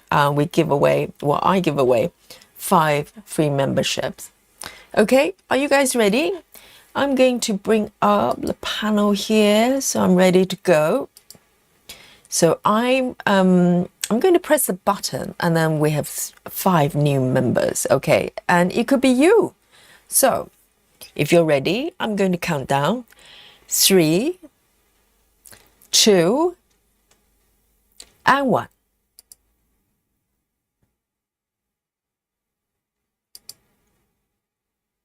Here we go. Is that you? Oh, Jackie. Jackie's got, Jackie's one of the lucky winners. And Becky as well. Becky has received a gift membership. Congratulations. And Karen Jones as well. Well done. Welcome to the club. And we also have Born Again. Born Again Stitcher has also won the membership for a month. And Rachel as well. Amazing. So these are our new members. Yes, celebrate. Members. And if you, the new members, just look to your emoji menu and you can find a list of channel members only emojis as well. And we use them every day for different occasions. So join in. It's good fun. And congratulations, everyone. Well done. Yes, thank you so much. And thank you for all the members, you know, supporting the channel every day. And you probably noticed that our daily streams are completely ad-free. So no revenues are being generated when we're live here. So your support means a lot to me. And you guys keeping the channel going, really. So thank you so much for all the members. And of course, all the rest of you coming to join me and stitch with me every day. And thank you all. Amazing. And more chocolate. Yes, celebrate, celebrate. everyone, and celebrate for the new teddy, the arrival of the mini thumb, little finger size teddy. So tiny. But it's amazing. It doesn't take a lot of stitches to create something that's so, so clear, really.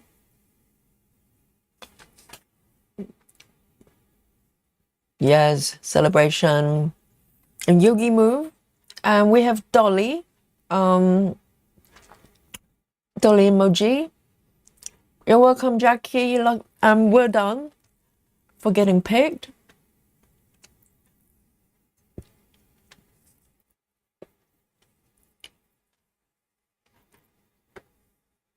And Michelle is doing a lot of yogi moves. Well done.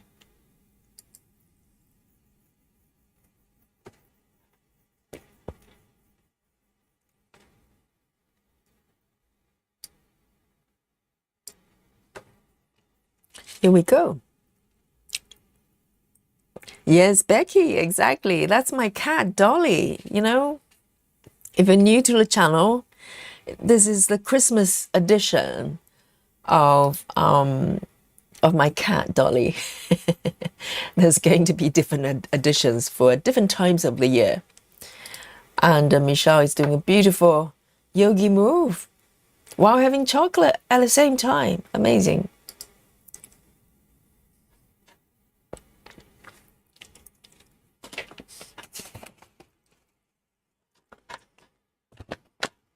All right, my coffee as well. It's so relaxing, isn't it? Every day I get to stitch a beautiful piece with you and drinking coffee or whatever hot drinks I'm having and having chocolate.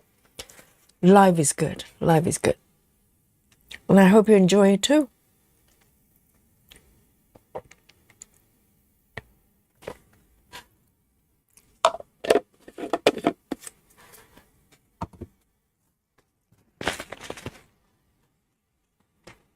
All right. Here we go. Back to Teddy. I'm really excited. Now, there are a few more stitches to complete the teddy there. So that's what I'm going to do. And once the teddy is done, I'll start to expand. I quite fancy doing a bit of the balcony here as well, to give it a little bit more definition, because at the moment, this looks like a panel of something. It doesn't look like part of the house yet. So I'm quite keen to add a few more elements onto this piece.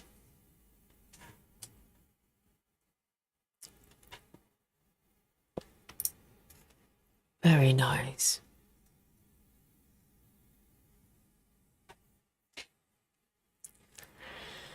So there are a few not quite neat, not quite confetti stitches, but there are a few single stitches here and there. I'm going to just fill in those ones.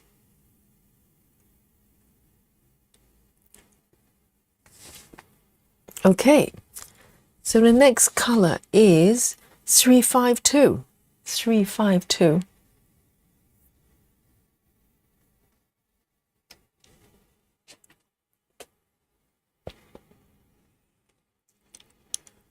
And let's start here.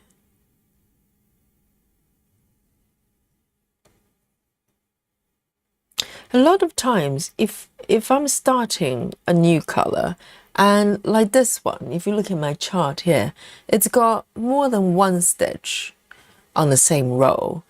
I sometimes don't even do a start. I just stitch over the two stitches and tuck the thread under with the stitches. So I don't even do a pin when there are more than one stitch, and just keep going.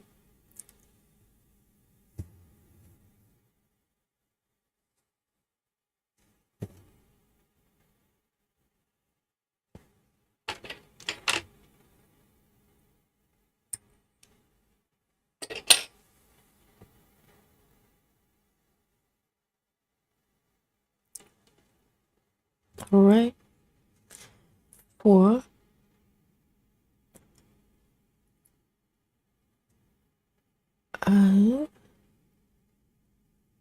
1.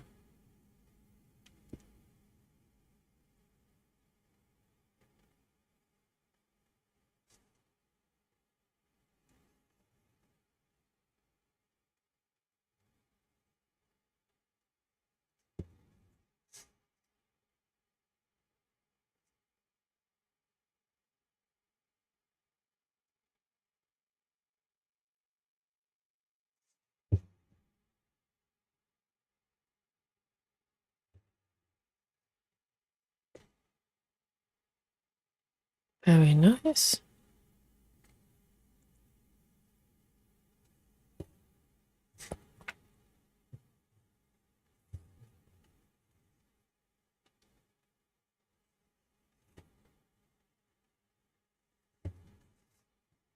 Oh, it's so cute.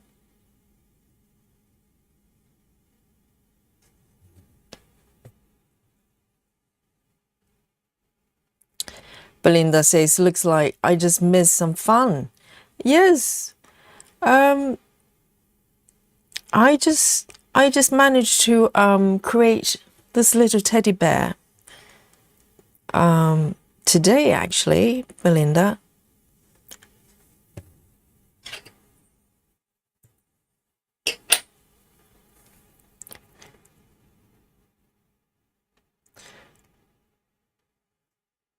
Let's have a look. I could start to wander off with the stitches, but maybe not quite just yet. I want to finish the teddy before I move forward, move to another area.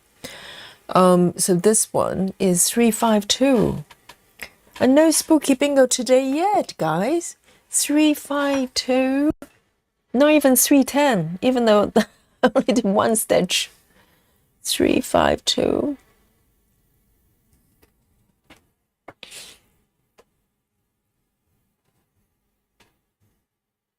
There.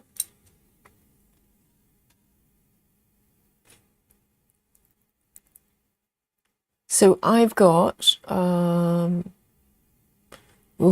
bit of air stitching. 3856. 3856. Really, really light.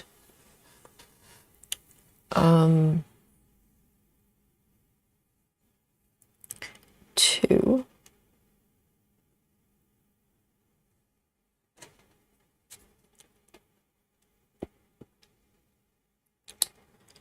These are so light.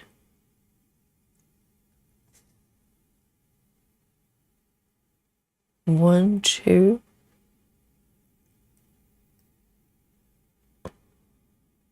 There.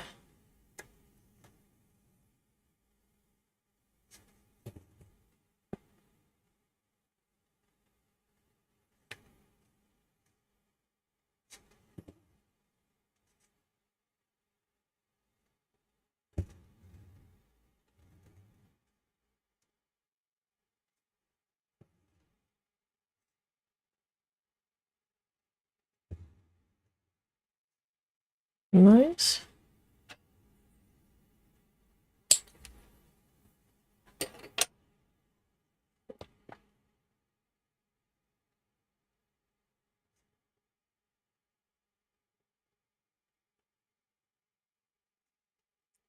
It's 2. And also, just in case you don't know, if you've been waiting for Traveling Library, the Max Colors, I think someone reported, sorry, I can't remember your name, someone reminded me that the Max Colors of the companion pieces for Traveling Library has been dropped, been released at the Heaven and Earth website. Okay, so I think some of you are planning to get those as your New Year's start. And now you know what you need to do.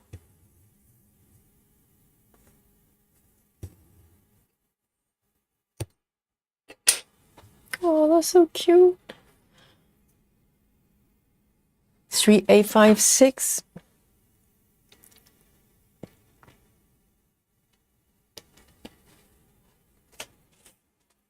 Jackie says waiting for Dolly to show up so I can finally use the emoji. I know, but we use Dolly's emoji for different things. So Dolly represents love and celebration as well. So we just flash the Dolly card, you know, whenever we're showing love and care for our stitchers. Yes, there'll be loads of occasions to use it, Jackie. Don't you worry. And I'm looking for the spooky bingo, okay? Who are we going to have one at least today?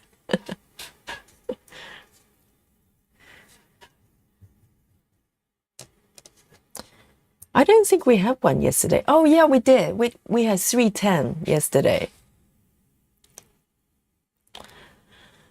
All right then, let me flip the chart over. Oh, there is a brown stitch. I think I'm going to do that one then.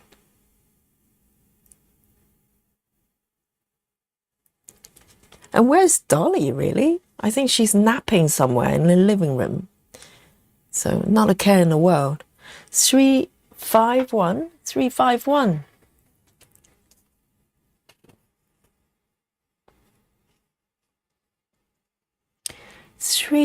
Oh, sorry, 315, not 351.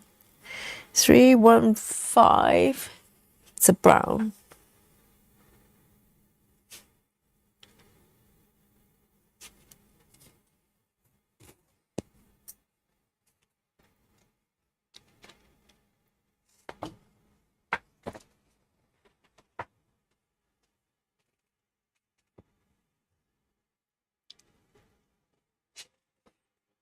Here we go.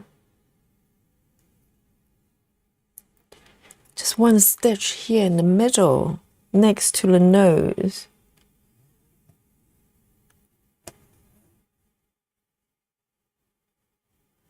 I'll try to do a little pin. You can see that, you know, because this stitch is literally boxed in, and it's already quite tricky to get a needle through, even though I'm using pretty small needle. This is 20 size 28 needle. Hang on, let me switch to the other one.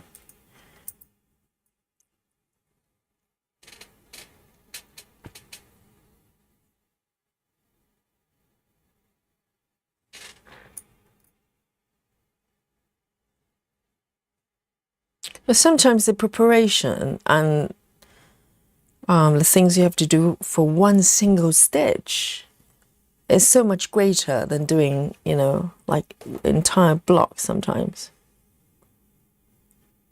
Single stitch is actually trickier to do. So I'm doing a pin discreetly, hopefully. It's going to just go through. It's a very tiny pin. And then I'm going to come up again. Sometimes, if I'm desperate, I actually switch the corner. Normally I start from the bottom left, but if I'm desperate, I come up from the upper right and then come down. I just pick the corner that's easier.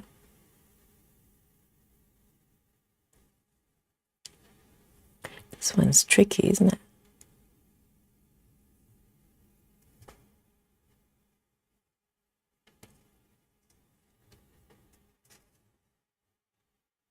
That's it. I think it's a little bit of shading for the nose. It's incredible.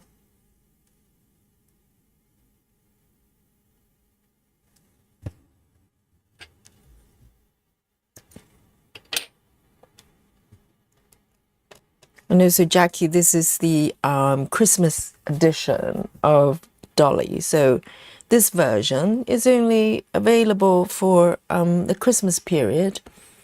And after that, I think we're going to have a New Year version of Dolly.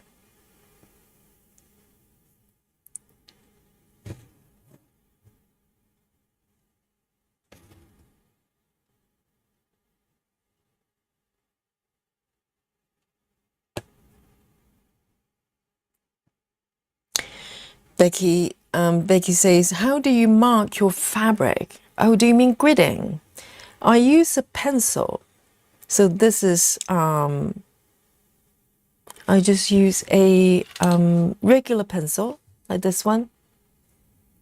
And just draw the lines there. So they're kind of semi-permanent. Sometimes if you leave the fabric for a little while, the pencil lines kind of fade a little bit, but other than that, they're kind of permanent.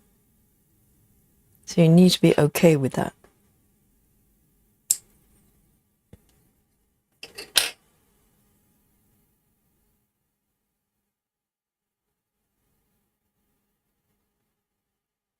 Just take it down here.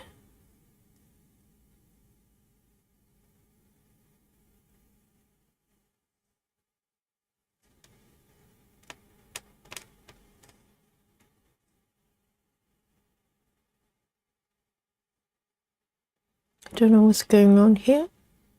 1, 2, 3.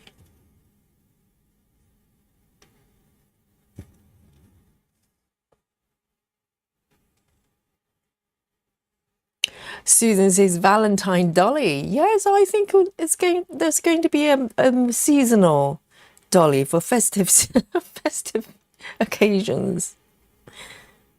Yes. Dolly for spring, for summer, and for autumn and winter as well.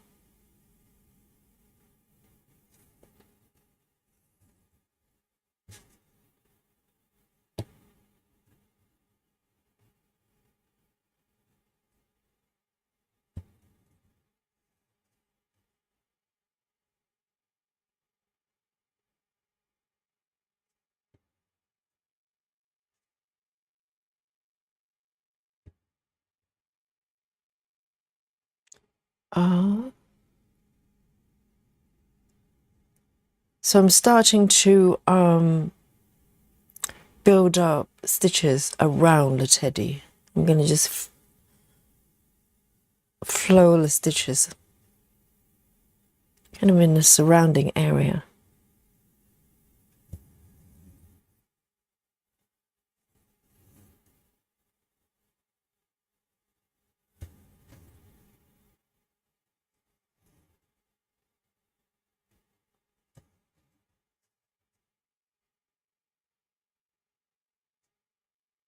And then 1, 2, 3, 4. 1, 2, 3, 4. Here. This is so cute.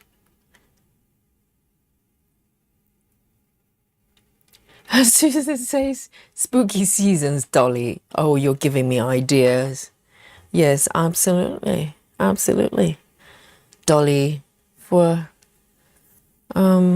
different time of the year, for every occasion.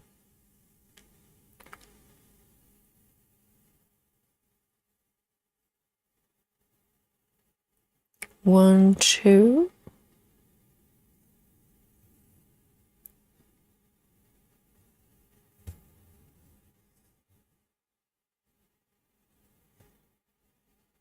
One, two, three, 4. 1, 2, 3, 4.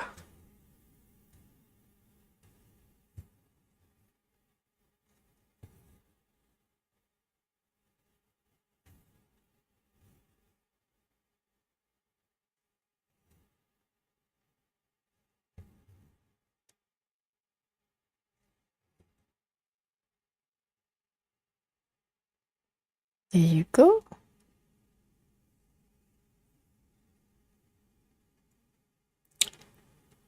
Joan, hello. Joan has joined us. Joan says, I just started cross-stitching again after 30 years. And wow, a lot has changed. I just love floss tubes. I'm learning so much. And well done. So a big welcome to Joan. After 30 years, you found a channel. Well done. Yes, things have changed a lot. I can't really say much because I only even though I've been sort of doing cross stitching quite casually for since I was a kid, really. But this type of cross stitching I've only discovered about maybe over 3 years ago during COVID. I think a lot of people discover floss tube during COVID, and so I was one of them, and I just fell in the rabbit hole, and still in there, really. So welcome.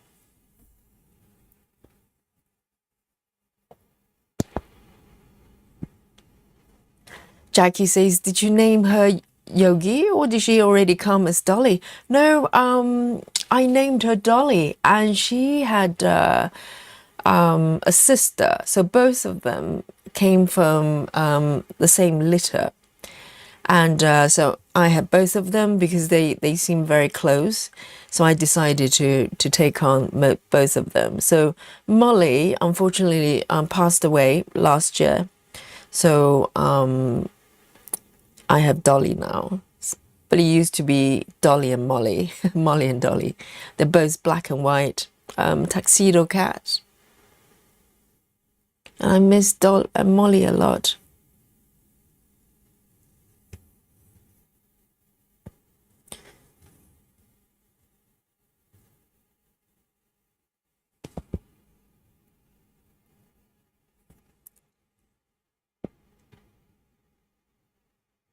Jackie says, I returned to cross-stitching this year after about 5 years break. Oh, really, Jackie? I didn't know that. 5 years, but why? What made you stop? Did life just kind of get busy and you kind of just forget about it? Because one of my favorite floss tubers, Komari, I only found out recently, just before I discovered her, maybe back in 2001, no, maybe a bit later, 2002 or 3. No, I think 2002. I didn't realize she actually had 2-year break as well, but she didn't really explain why she took a break. But it's interesting. Sometimes people take a break from their favorite hobby.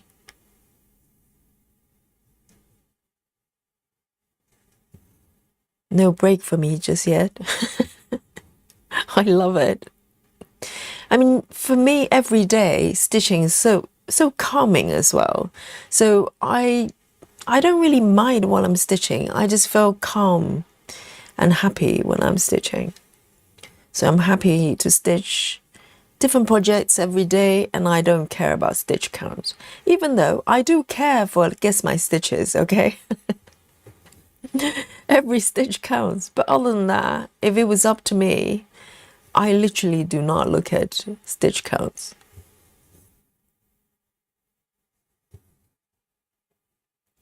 I remember when I first got Pattern Keeper and realized that, there's this sort of feature that captures, it basically counts your daily stitches. I remember thinking, why would anybody do that? Who cares? Who cares about how many stitches you make? And lo and behold, I'm counting it. 315.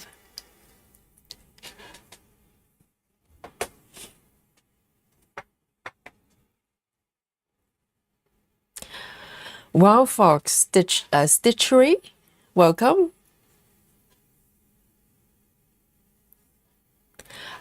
Jackie says, I was overwhelmed with toddlers. Oh, that's a very good reason to take a break. And she says, when COVID happened, I was suddenly home with them all day. My older daughter was doing hybrid school. Right, so if you just come back, right, I see. It's really interesting because a lot of people, probably like me, kind of started to explore things you can do at home for entertainment, like crafts and stuff, during COVID in particular. But in your case, you were so busy with the baby. So well done. Now you can have some me time, right? Jackie says, now my girls are 12 and 9. It's much easier to find time. That's really good. That's really good. Yes, having babies, no joke.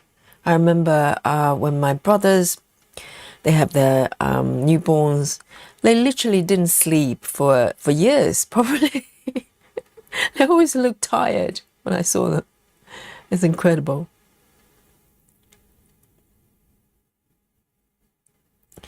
I want to pick some stronger color. I'm actually going to do, you know what I'm going to do? I'm going to do the super small mini balcony here. I quite fancy doing that. So I'll see if I can actually find a connection there with my stitches. So I don't want to just flow away and kind of count my way there. I want to make connection with the stitches. So I want to do a little bit of a balcony. So it starts to look like part of a house, you know. Here we go. Oh, there are quite a lot of stitches here. 154, 154. Here we go.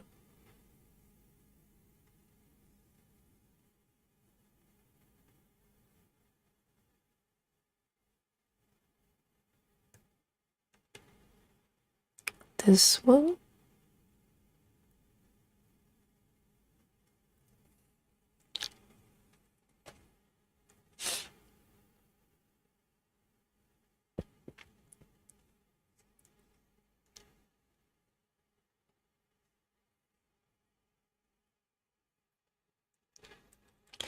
Barbara says, I came back to stitching to finish a piece for my baby when he was in his 30s. Wow. And Joan, what made you want to come back and do cross stitching again? Is there any particular, you know, reason other than the fact that it's good fun?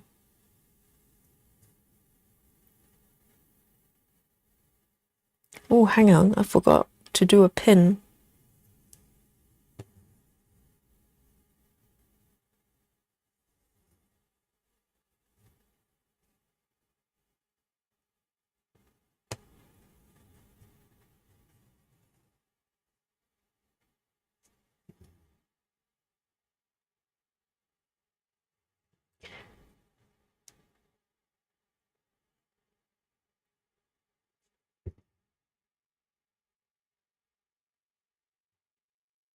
Here we go. 1.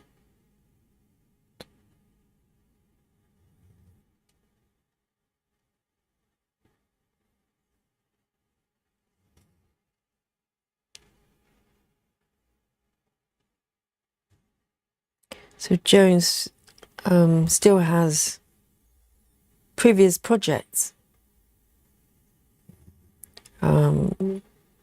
She can finish. But the thing is, if you started something 30 years ago, I suppose your taste in patterns probably change significantly. Or maybe not.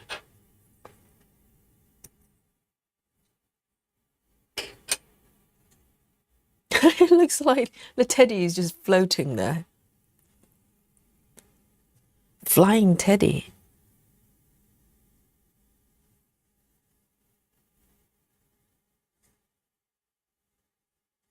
That one's done.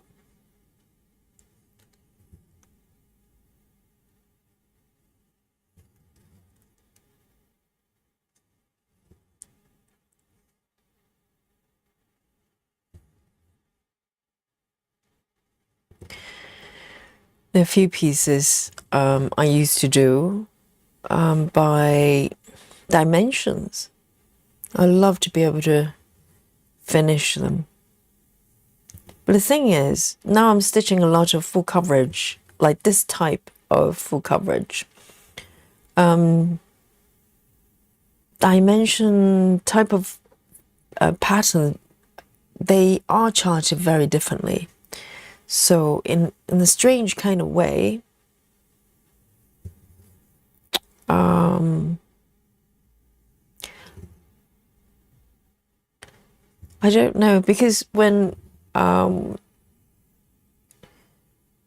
there's a lot of confetti, you kind of go, well, I don't want confetti. But if I start stitching patterns like dimensions, I wouldn't say, I don't think I'll get bored, but I'll probably crave for a little bit of color changes, confetti type of color changes. I don't know. I like challenges.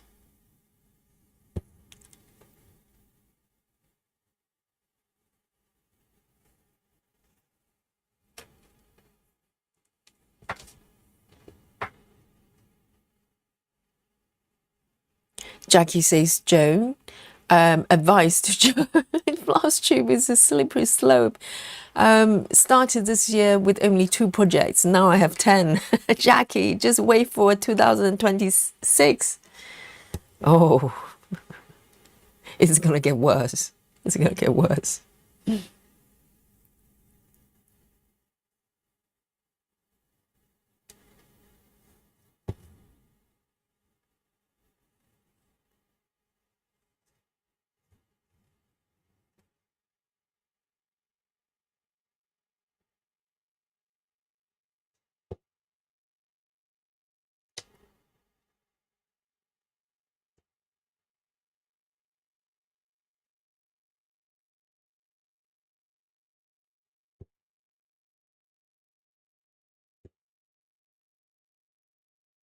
I think I found a balcony.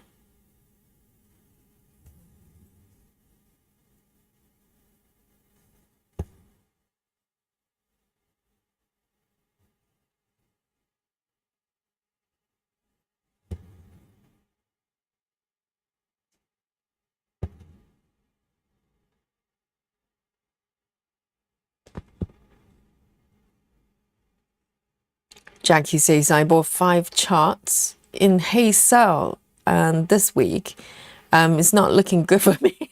2026, and it's not even 2026 yet. Already, Jackie's already got 5 new charts from Heaven and Earth. And there's going to be a New Year sale, I'm sure. Some new releases.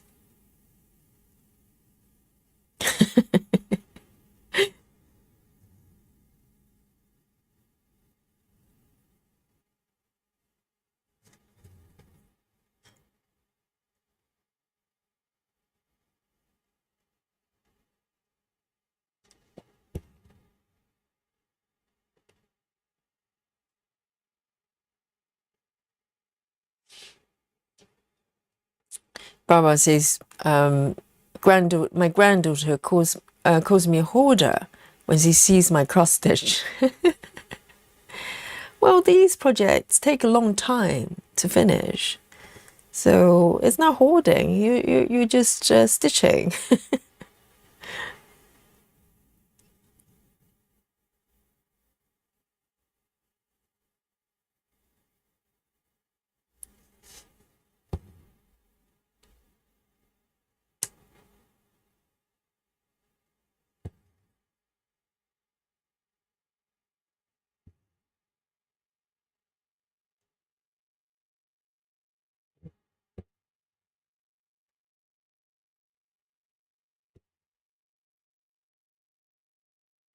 All right.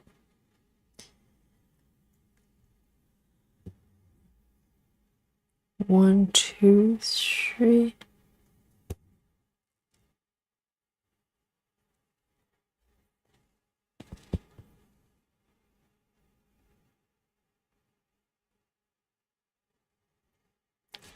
Rin says, heard a floss tuber call it sable stitching. Stash acquired beyond life expectancy.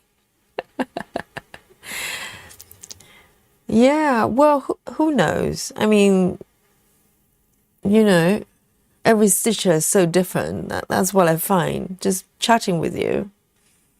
And I think for a lot of you, probably quite motivated by having some sort of deadline, not deadlines, but some sort of really clear goal. You want to put in certain number of stitches every day for a certain project, and you would like to finish, some sort of calculation, some idea about when you're able to finish a project. And then you have people like me that really do not care, because for me it's more moment to moment kind of entertainment and enjoyment. So the end goal is just a byproduct. My goal is this, just stitching.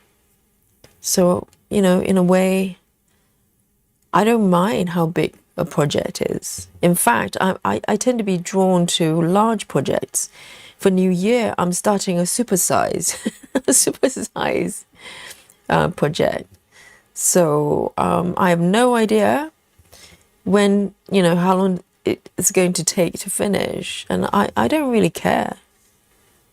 If I enjoy it today, that's good enough for me. So I'm not worried about that.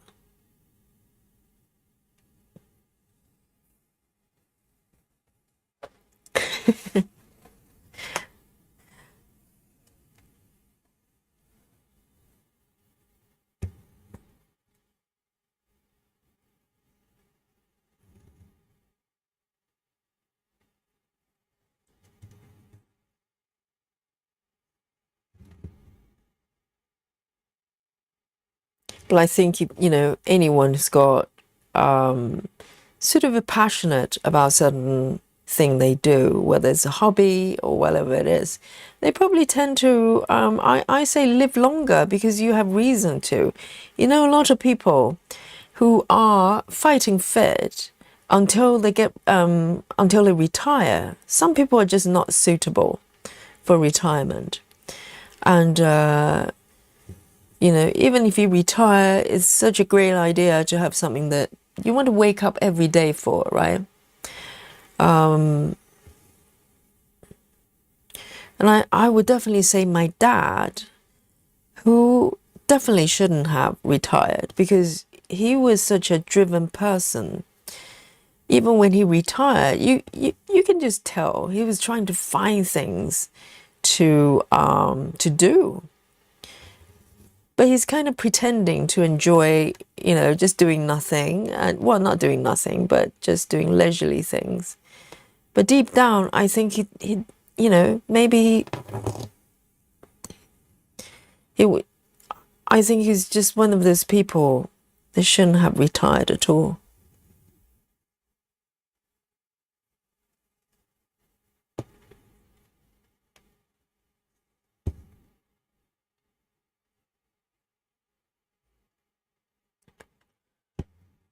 All right. Oh, that's looking nice. Look at that. And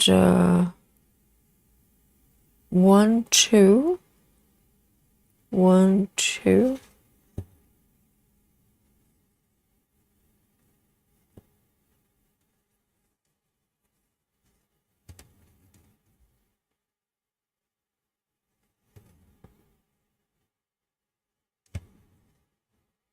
There.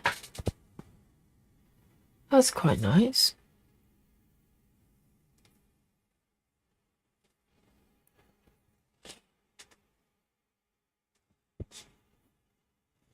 Rin says, have more supersize, max color, hates than I'll ever complete. But I keep starting more. I know, that's the thing, because there's no point having plans.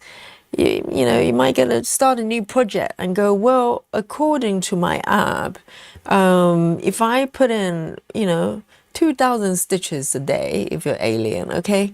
And it's going to be finished in, I don't know, year 2052 or something. But the thing is, we keep adding new projects. So that number is going to get pushed back daily. So there's just no point doing that kind of calculation. It's not very meaningful. Just let it go. Just surrender. Surrender to new projects.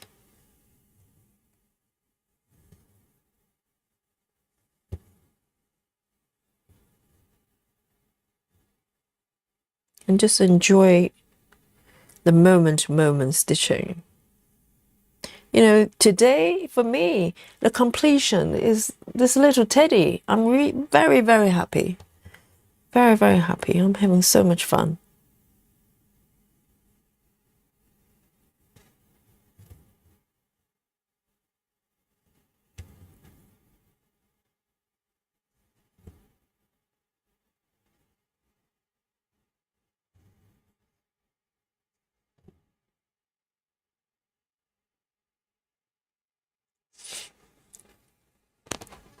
Barbara says the sable stitcher floss tubers are around my age, so somewhat advanced years, so to speak. So how long has floss tubing has been around? Because I only discovered it during COVID, really, and I was so surprised to know that people actually just stitch on YouTube, and lo and behold, I'm doing it. So yes, it's a brave new world for me. And I have no idea how I ended up here, stitching with you every day.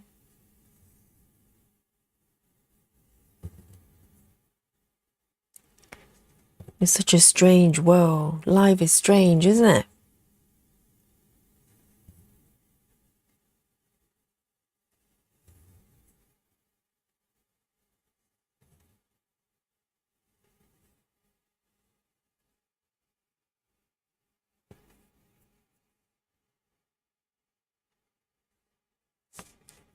So do you think the sable stitcher is the OG of floss tuber? I wonder who started it. It'll be so interesting to figure out who was the first person decided that, it'd be a great idea to stitch, just doing stitches and film it. Maybe people will enjoy it.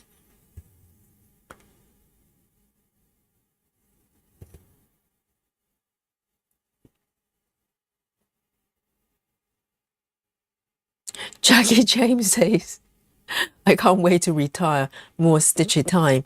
But that's because, Jackie, you have a passion and you want to, you know what you're going to do when you retire. A lot of people don't. A lot of people, their whole focus of their entire grown-up life is work.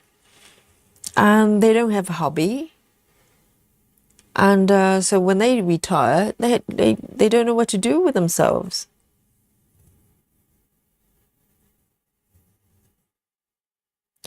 So having a hobby is so important.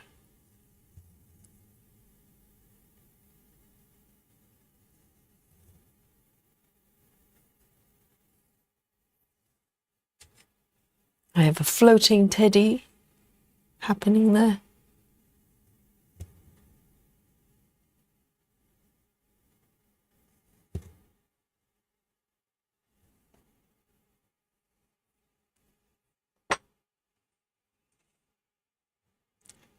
See you later, Becky.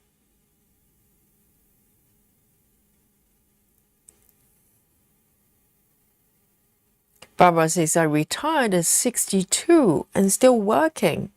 So how does that work then? If you're still working, you're not retired.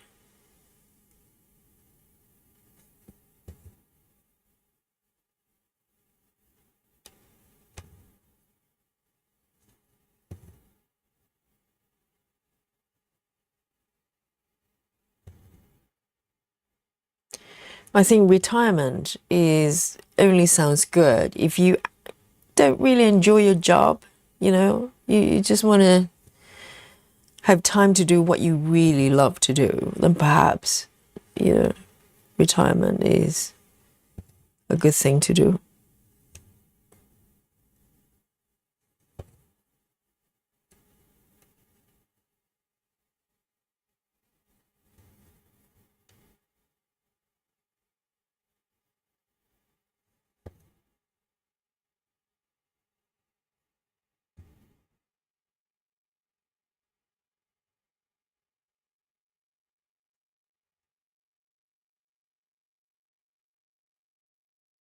It's a balcony happening. Barbara says the first ones, referring to floss tubes, I ever saw were Pam and Steph, mother and daughter. Huh. Are they still around, I wonder?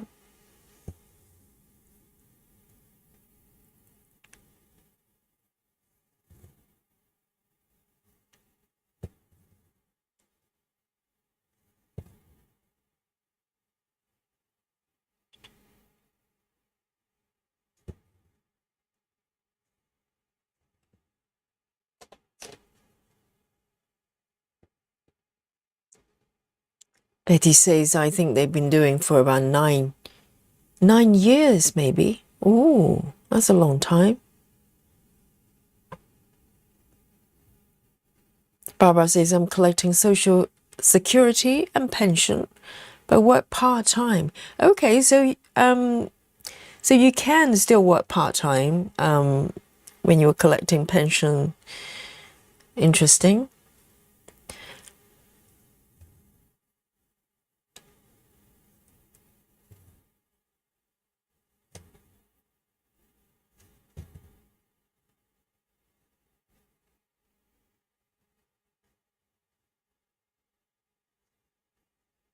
One,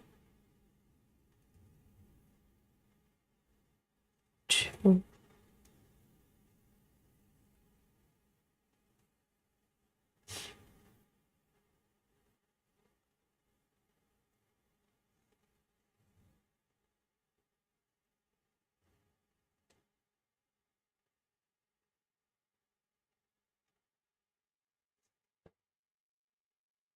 With the darker stitches, you can definitely see the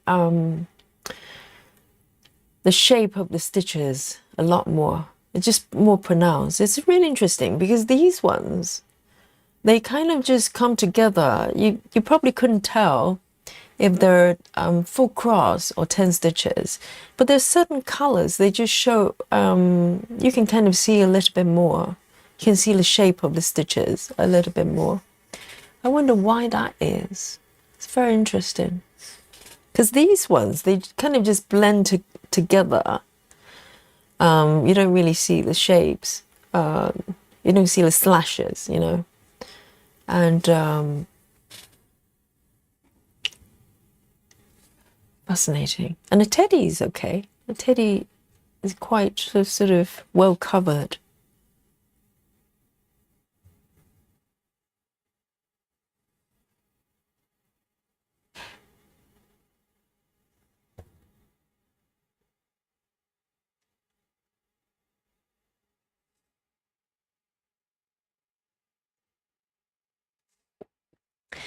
Betty says they post every Sunday, but not this week. I don't think. They're in Paris right now, so they've been doing for 9 years, and they're posting every Sunday. Wow, that's very nice.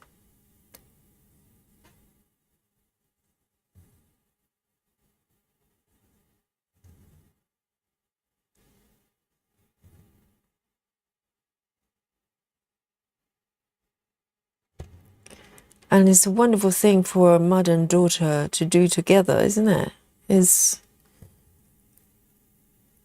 Craft is just a great thing for family to do together. I think particularly mother and daughter. I remember my mom. We had a good time when my mom taught me how to knit and crochet as well. So happy time for us will be kind of just get together and chat and just knit together. I think I'm going to end my thread here because its thread is starting to split from here.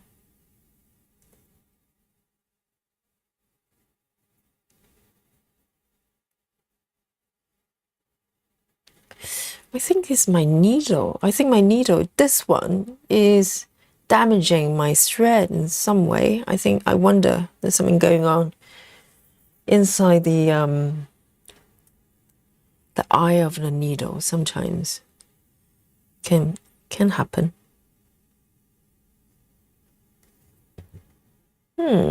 Interesting.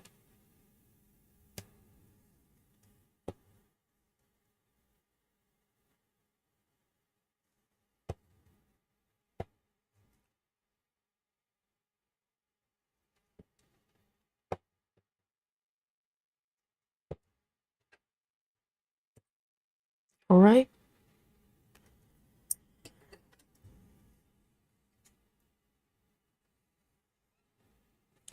So let me count here. 1, 2, 3, 4.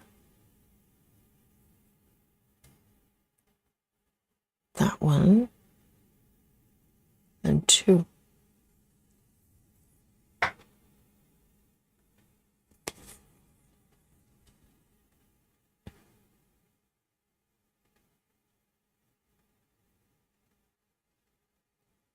Okay.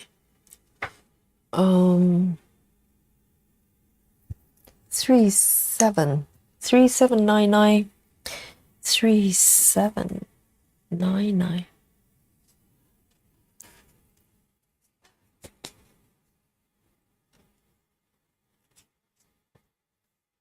And I think Gemma Stitches, she's very disciplined as well. I think she posts at least twice a week.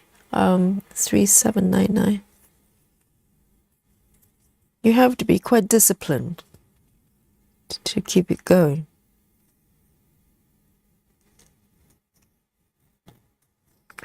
3, 7, 9, 9.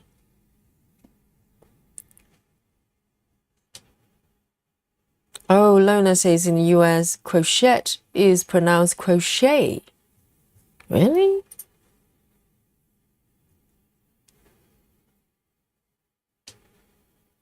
Susan says, writing my cards, going to do some knitting now. Oh, Susan is a rebel today.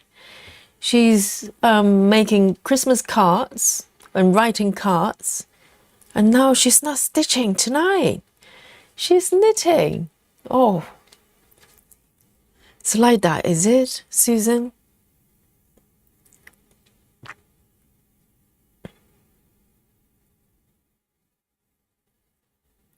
This needle is a bit funny. Let's have a look.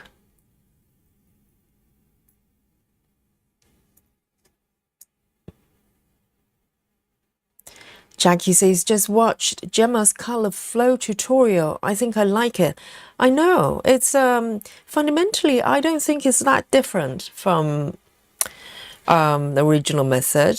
The biggest change is obviously where you can take your stitches, where you can flow it. You don't have to follow the diagonal line as much. And also, you're allowed to have multiple stitches. You're able to leave gaps between stitches, which is something you don't do with the original method. Yeah, I like it too, even though I'm still learning.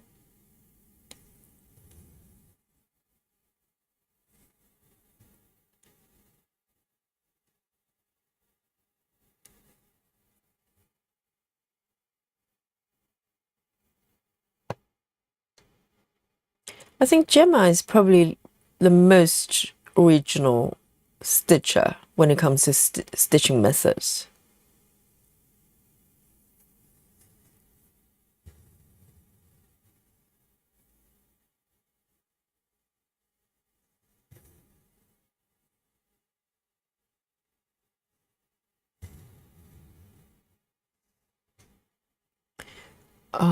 One, two, three.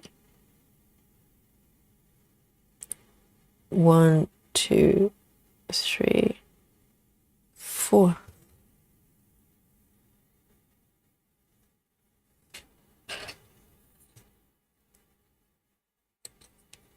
Oh, Spooky Bingo, 3799. Yeah, finally, guys. Flash your Spooky Bingo card for Lona. Amazing. 3799. Finally.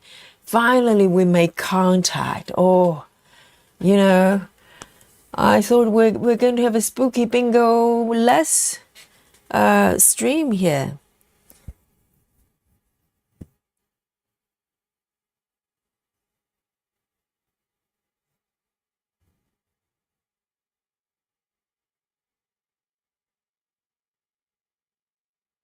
Crochet. Oh, that's interesting.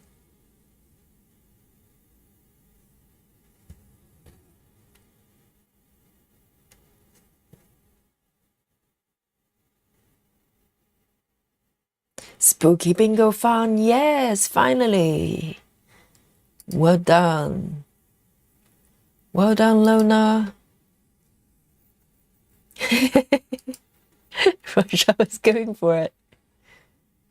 And Jackie as well. Yes, Jackie's got her first Spooky Bingo experience here. Well done.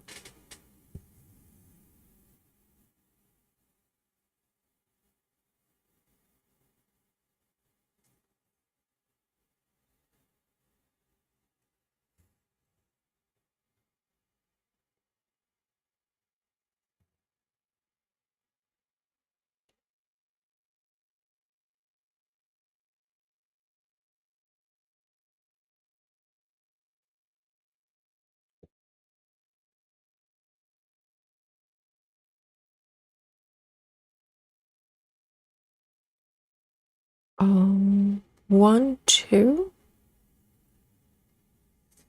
Where am I? Here. It's quite tricky actually because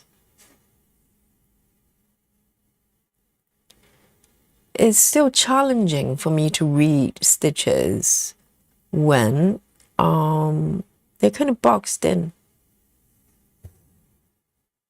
The shape of the stitches is still a challenge for me to read.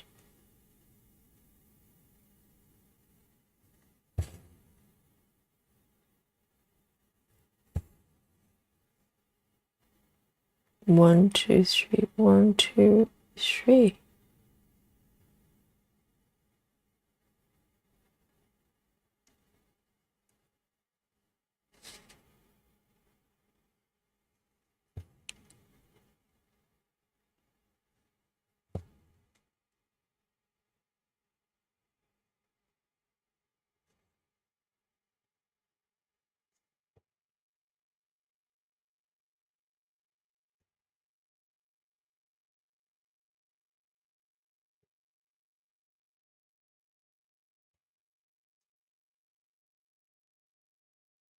Doing the balcony.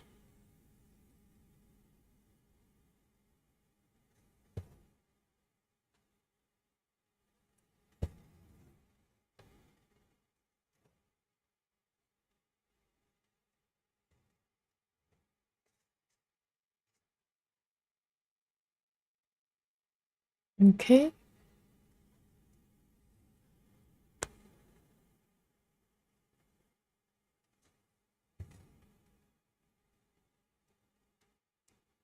I'm gonna just flip my mock-up to my mock-up view. I want to see where the teddy bear is sitting on. So the teddy bear is on top of a bed. It may be something I want to work on because at the moment the teddy bear looks like it's floating in the air.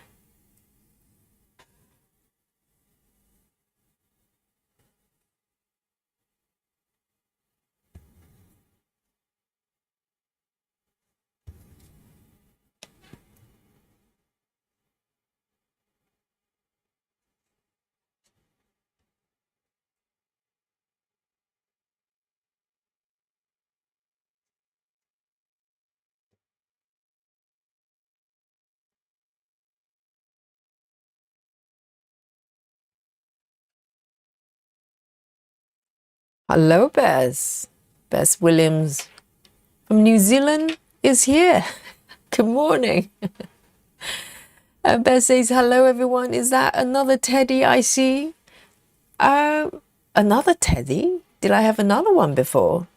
Yes, it's a teddy you're looking at, and a really mini one as well. Can you see how small it is? It is 32 counts, so I've got a mini teddy right here. Just happened today, brand new, freshly out of the oven. Here we go. Yes. It's not a trickery of the camera. This is not a special effect. It is a teddy floating in the air. 3799. I know, I'm trying to give the teddy something to sit on. I think the teddy is on top of a bed.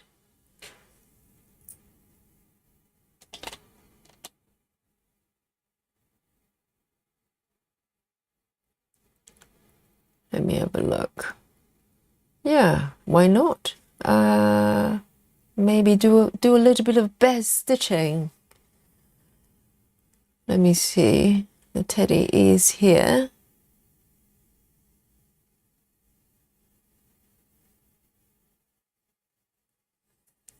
All right then. Why not?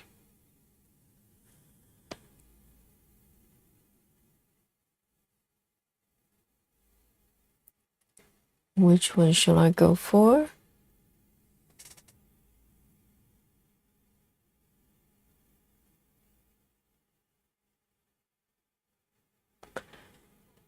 Oh, look at this, guys. Look at my chart here. Can you see this symbol 7 here in the middle? Literally just one stitch. Just one stitch. A single stitch of a color. Don't know how that works. In that case, let me switch to this one then. Here we go. That's better. Just one stitch. Really curious. Right. 3727. 3727.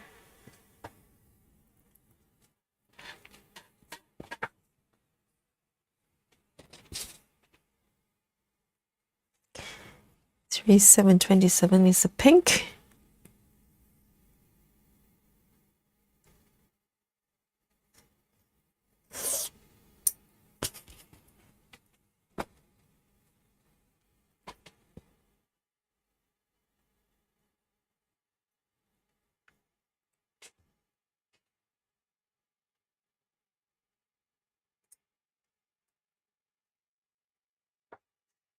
A little elf here.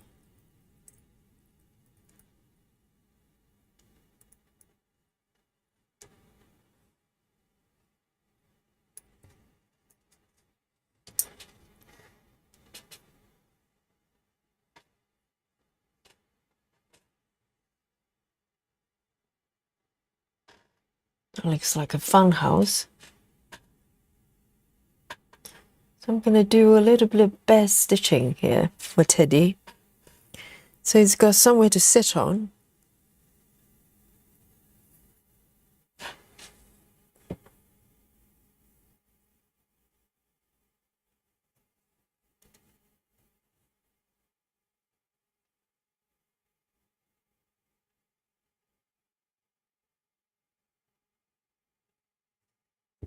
Here we go.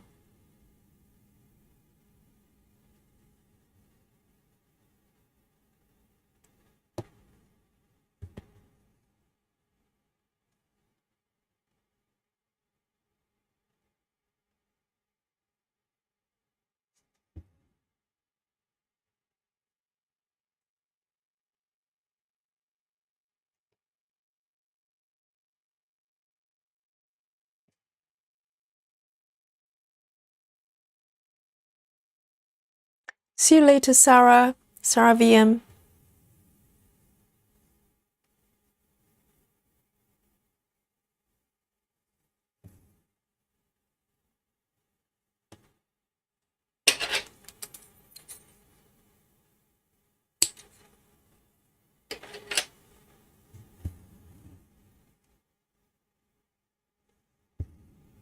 Oh, hang on. What am I doing?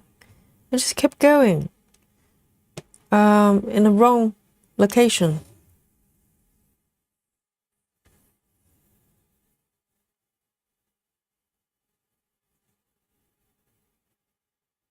There was a very quick reverse stitching happening there.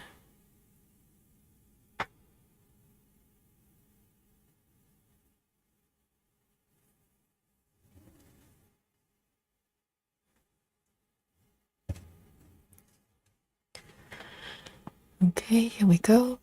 One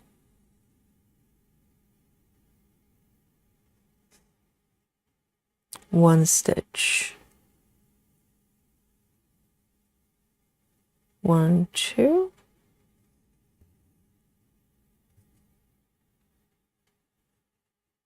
1, 2, 3.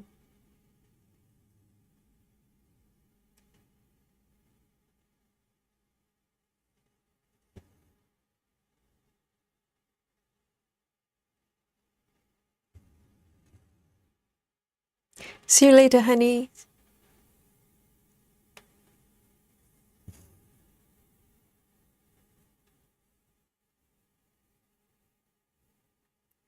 Two.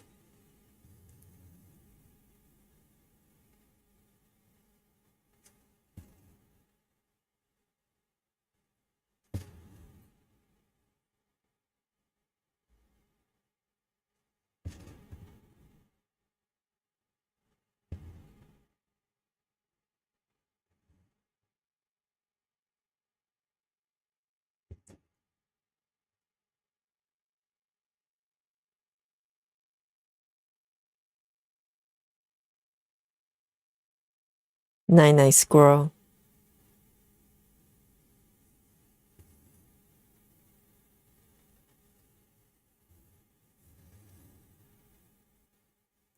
Oh, hang on a second. 1, 2.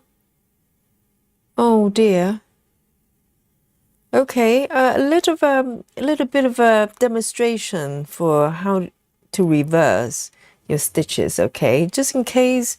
I think we've got some new joiners today, and why not doing just show you how we reverse stitches elegantly. Okay, and no F word is mentioned. We just literally just reverse the stitches here. This is how it's done. Okay, nice and quiet. And ujjayi breaths in the meantime. Oh dear, I think this one is a little bit stuck. Sometimes when reverse stitching is not happening very smoothly, you can just deep breaths. Ujjayi breaths, breathing in and out through the nose,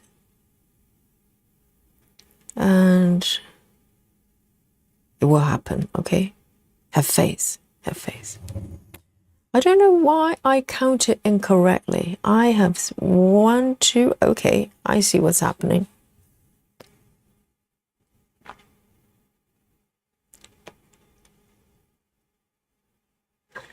Here we go. I probably just counted the starting point incorrectly. That's why.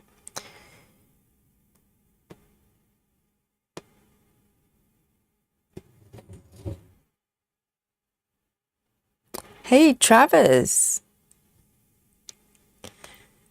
How are you doing? You're not at work now, are you?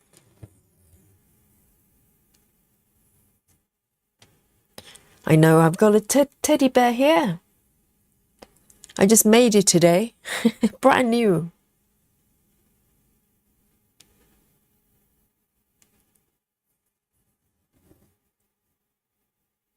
And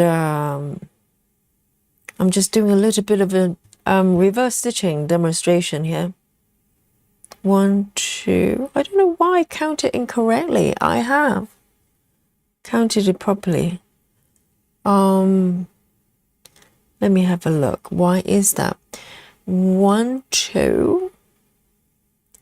1, 2, 3.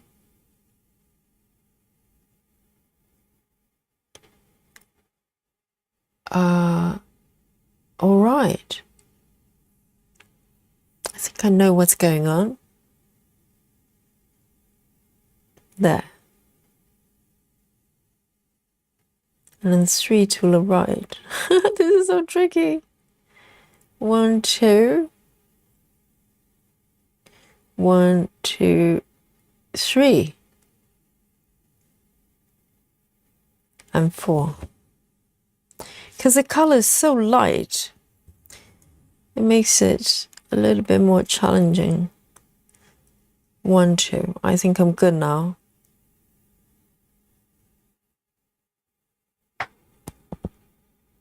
Ah, Travis says I don't work on Wednesdays. Good job. Because Travis sometimes does really long shift.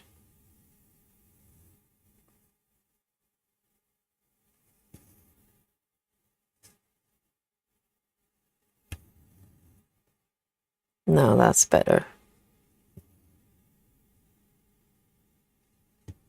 I'm trying to give Teddy Bear a bed to sit on.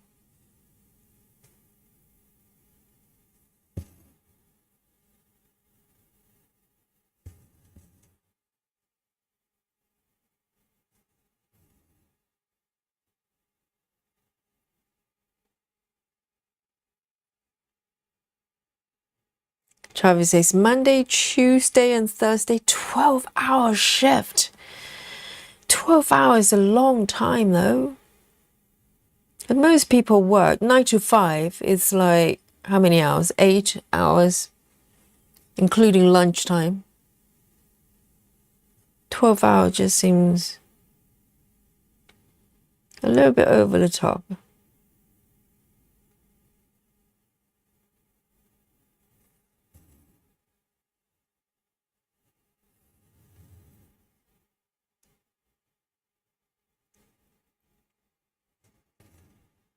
But I'm glad you're having a rest today. Well, not quite. Not really a rest when you have 2 kids and a newborn.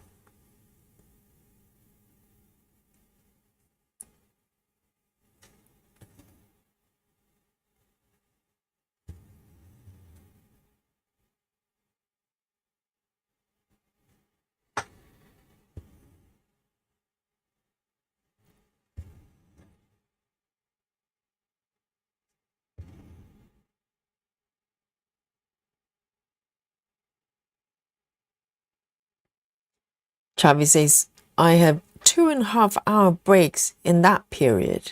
Oh, in different time slots, not like 2.5 hours in one go. Yeah, but still, even if you have breaks in between, it's just the fact that you have to be kind of in a work mode for 12 hours. That's a lot, isn't it?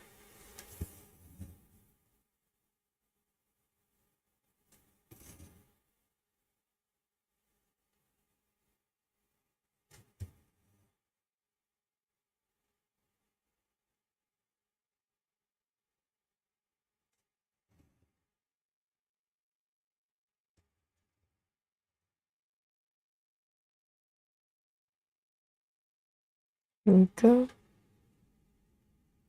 Color is so light.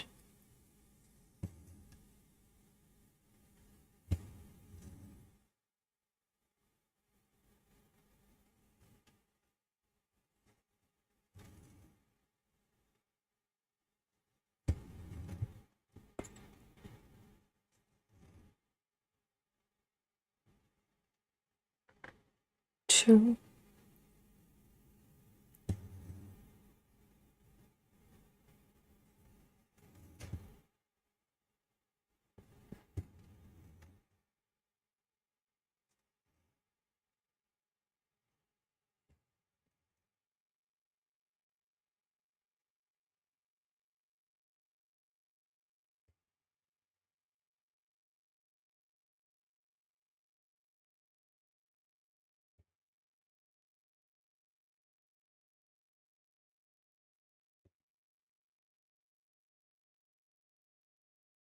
It's very quite pretty color. It's really pretty. Travis says, we've just got home from a visit at a friend's house. I took my cross stitch with me, and our friends ended up giving me a pack of 20 size 24 needles. So they just happen to have the needles? Do they cross stitch as well? And people don't normally have random size 24 cross stitching needle.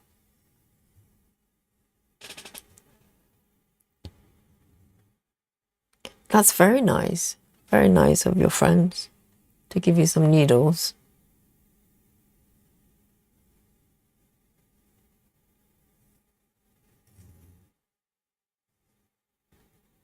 I actually don't know anybody in my life, sort of, my friends.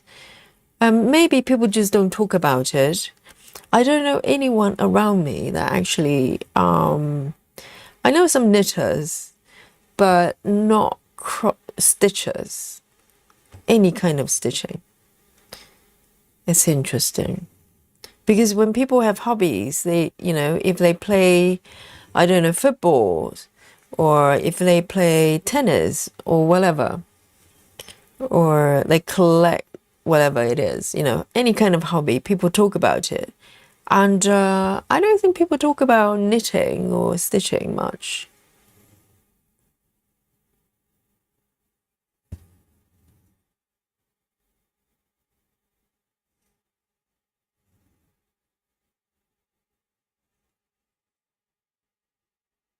I wonder why.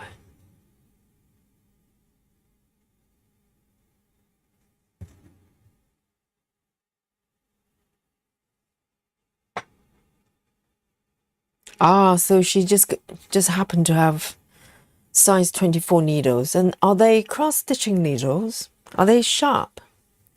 But I remember you actually switched to smaller needles recently, haven't you? I think 24 is really large. I think some people use 24 for 14 counts. But I tend to go down the size, or up rather.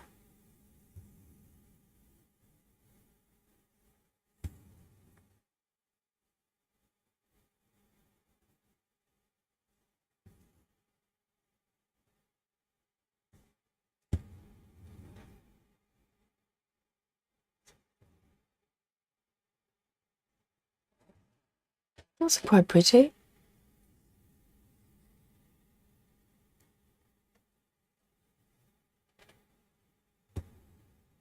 Oh, nice. So they're proper cross-stitching needles. Very lucky.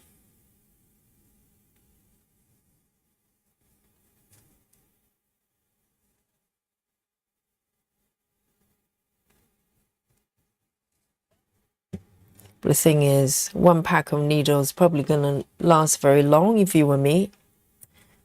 I break my needles, I lose my needles. 3727. 3727.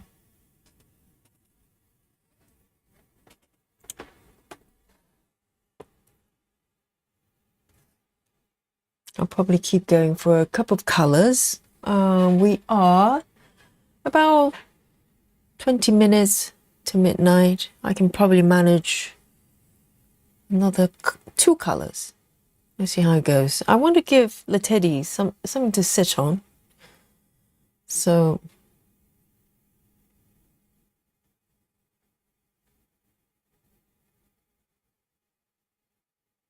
and it's not straightforward because it's actually not quite confetti, but it's not a straightforward situation.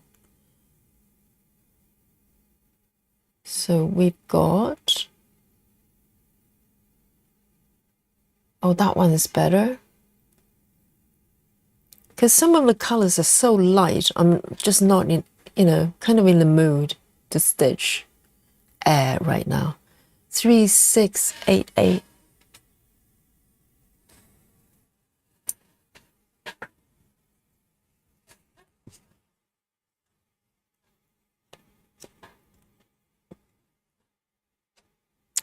3688.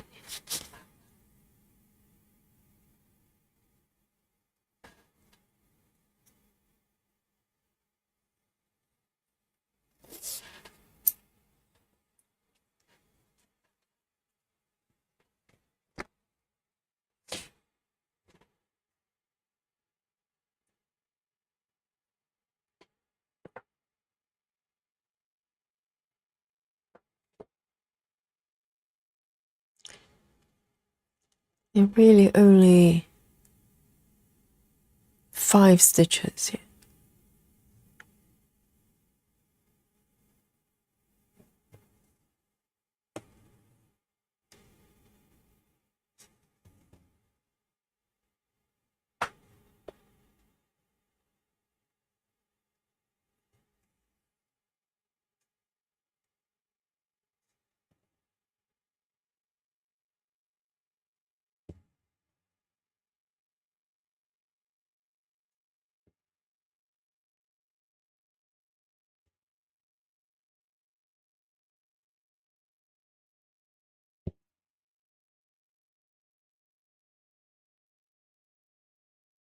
Okay.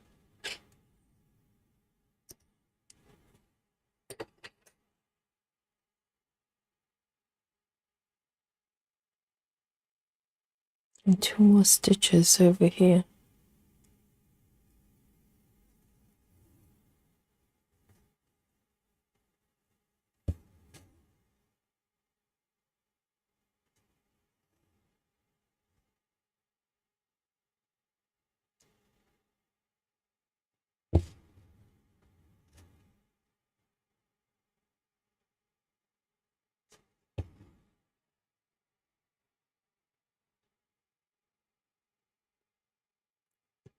I really love this teddy bear. It's so tiny. I think even if you do it on 25 count, it's still really, really small. It's got a lot of details. You know, you can definitely tell it's a teddy bear. 3688, 3688.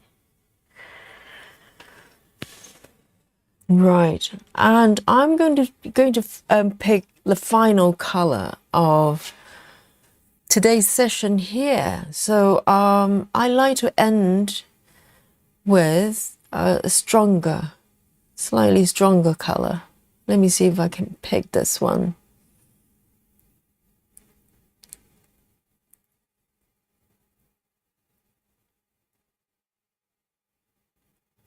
This one isn't too bad. Okay, guys, so the last color of my choice is A14. A14.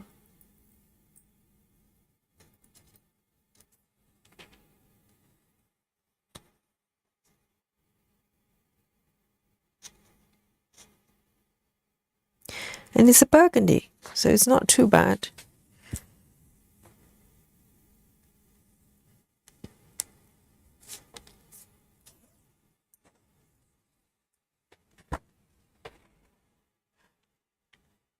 Okay.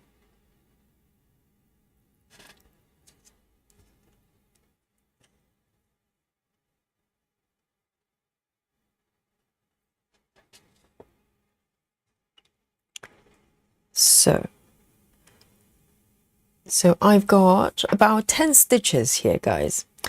And of course, I would like you to play Guess My Stitches with me, okay, for this Wednesday. Let me just double check that I'm at the right spot.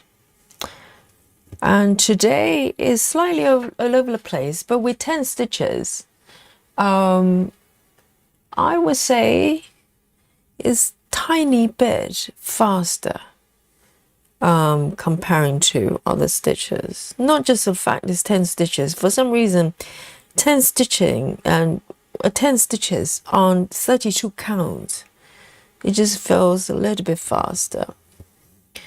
But having said that, who knows? Who knows?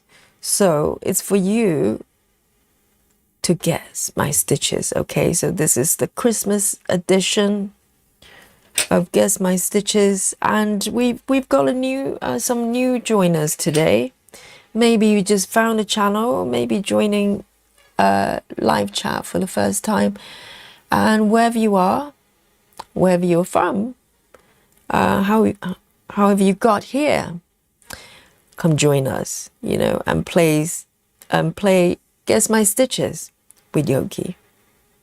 And all you have to do is to come forward and type in a number. And guess how many stitches I've done today? Just like you're looking at the chat here. So let's bring on the Christmas edition of the Guess My Stitches machine. It's space age technology, okay?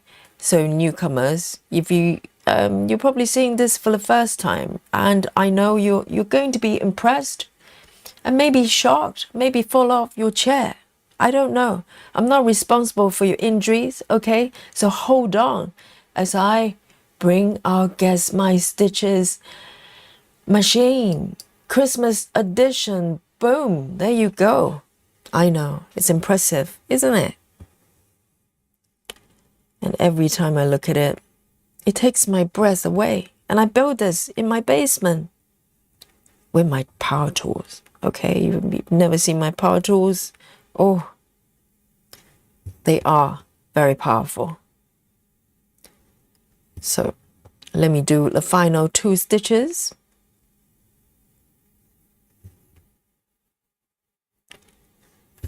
So you have a few moments to come forward. And lurkers, you know, time to unlurk for 3 seconds and put in a number, and you can go back to lurking again. You're allowed. You're allowed to lurk. And I'll give you a really quick recap of what's happening to my project today. Today is pretty exciting, I think. Very, very happy with my progress here. Let me put my needle back on my needle board. A14 going back on my needle board. Okay, guys, let's have a look. So this is what's happened on my fabric for this session. So up to this point, since I started this project, I've been working on the panda panel here. And it's going really, really well. I think I'm probably about 90% there. So there are a few kind of, you know, let me zoom in just a little bit more in case you haven't seen it. There's some stitches I still need to go in because I basically did a cross-country color completion-ish method, and it's working really well with the confetti of the tree as well. It's pretty brutal if you do it any other way. And I'll definitely go back and slowly fill in this area. We have 2 more sessions to go before Christmas for the Christmas stitching. But today I just fancy a little adventure. I just feel that it's about time that I kind of move, you know, come out of this panda room, panda zone, and maybe move into the teddy bear zone, you know. And this is where I am, starting with a mini teddy bear and start with a bang, you know. I'm not kidding about. No beating about the bush. This is what I wanted. And I got my teddy bear. And so from this point on, for the remaining sessions I'll just go as far as I can. I have no end goal till Christmas. I'll just start to fill in. Hopefully the teddy bear will stop floating and have something to sit on. It's a bed, but a lot of air stitching going on there. So I'll be patient and do it bit by bit. And hopefully by Christmas, you know, the teddy bear will have a bed to sit on. So this is where I am today, and let's have a look. What is going on with our Guess My Stitches machine Christmas edition? Let's go from the top here.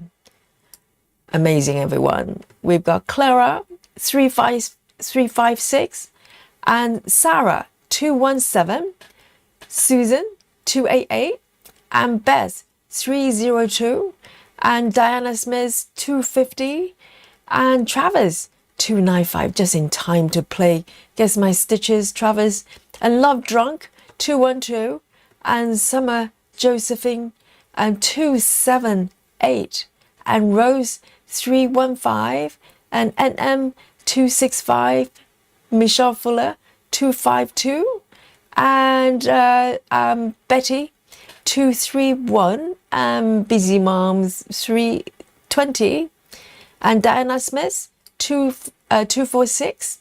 Lucy, hello, Lucy Lou. Welcome, and well done for unlurking 250. Rajal 312, and Rachel 295, sorry. And let's have a look. Claudia, hello, 287. Barbara 202, and Chrissy as well 280, and Jackie, and lucky winner of the membership today 266. Amazing. Well done, everyone. Are you ready to be confronted by our super app? The app that does not lie. Okay, here we go. Boom. So let me show you where I am on my fabric. A little bit there. I'm surprised this is only about 1 or 2%. It looks a lot more substantial, doesn't it? So but my app doesn't lie. So here we go. I'm gonna count down to 3, 2. Are you ready? Let's find out who is going to be our winner for the Christmas edition today. 1. Here we go. Oh, actually, everybody's kind of not that far off. The total number of stitches I've done today is 312, and everybody have a look at my percentage. I started off with I think it was about 1.8 something, and I have crossed over to 2%. Round of applause for Yogi, and the total number is 312. So who is our winner today? 312. I think I saw a couple. Oh my God, I think Rose is pretty close, isn't it? Anyone else? Rajal, is Rajal closer? Where are you, Rajal? Rajal. Let's have a look. Yes. Oh wow. Spot on, Rajal. I knew it. Rajal is a model stitcher in a group. So naturally, model result. Rajal, well done. That's spot on. We don't get this very often. Yes, here we go. Rajal, you're super regular.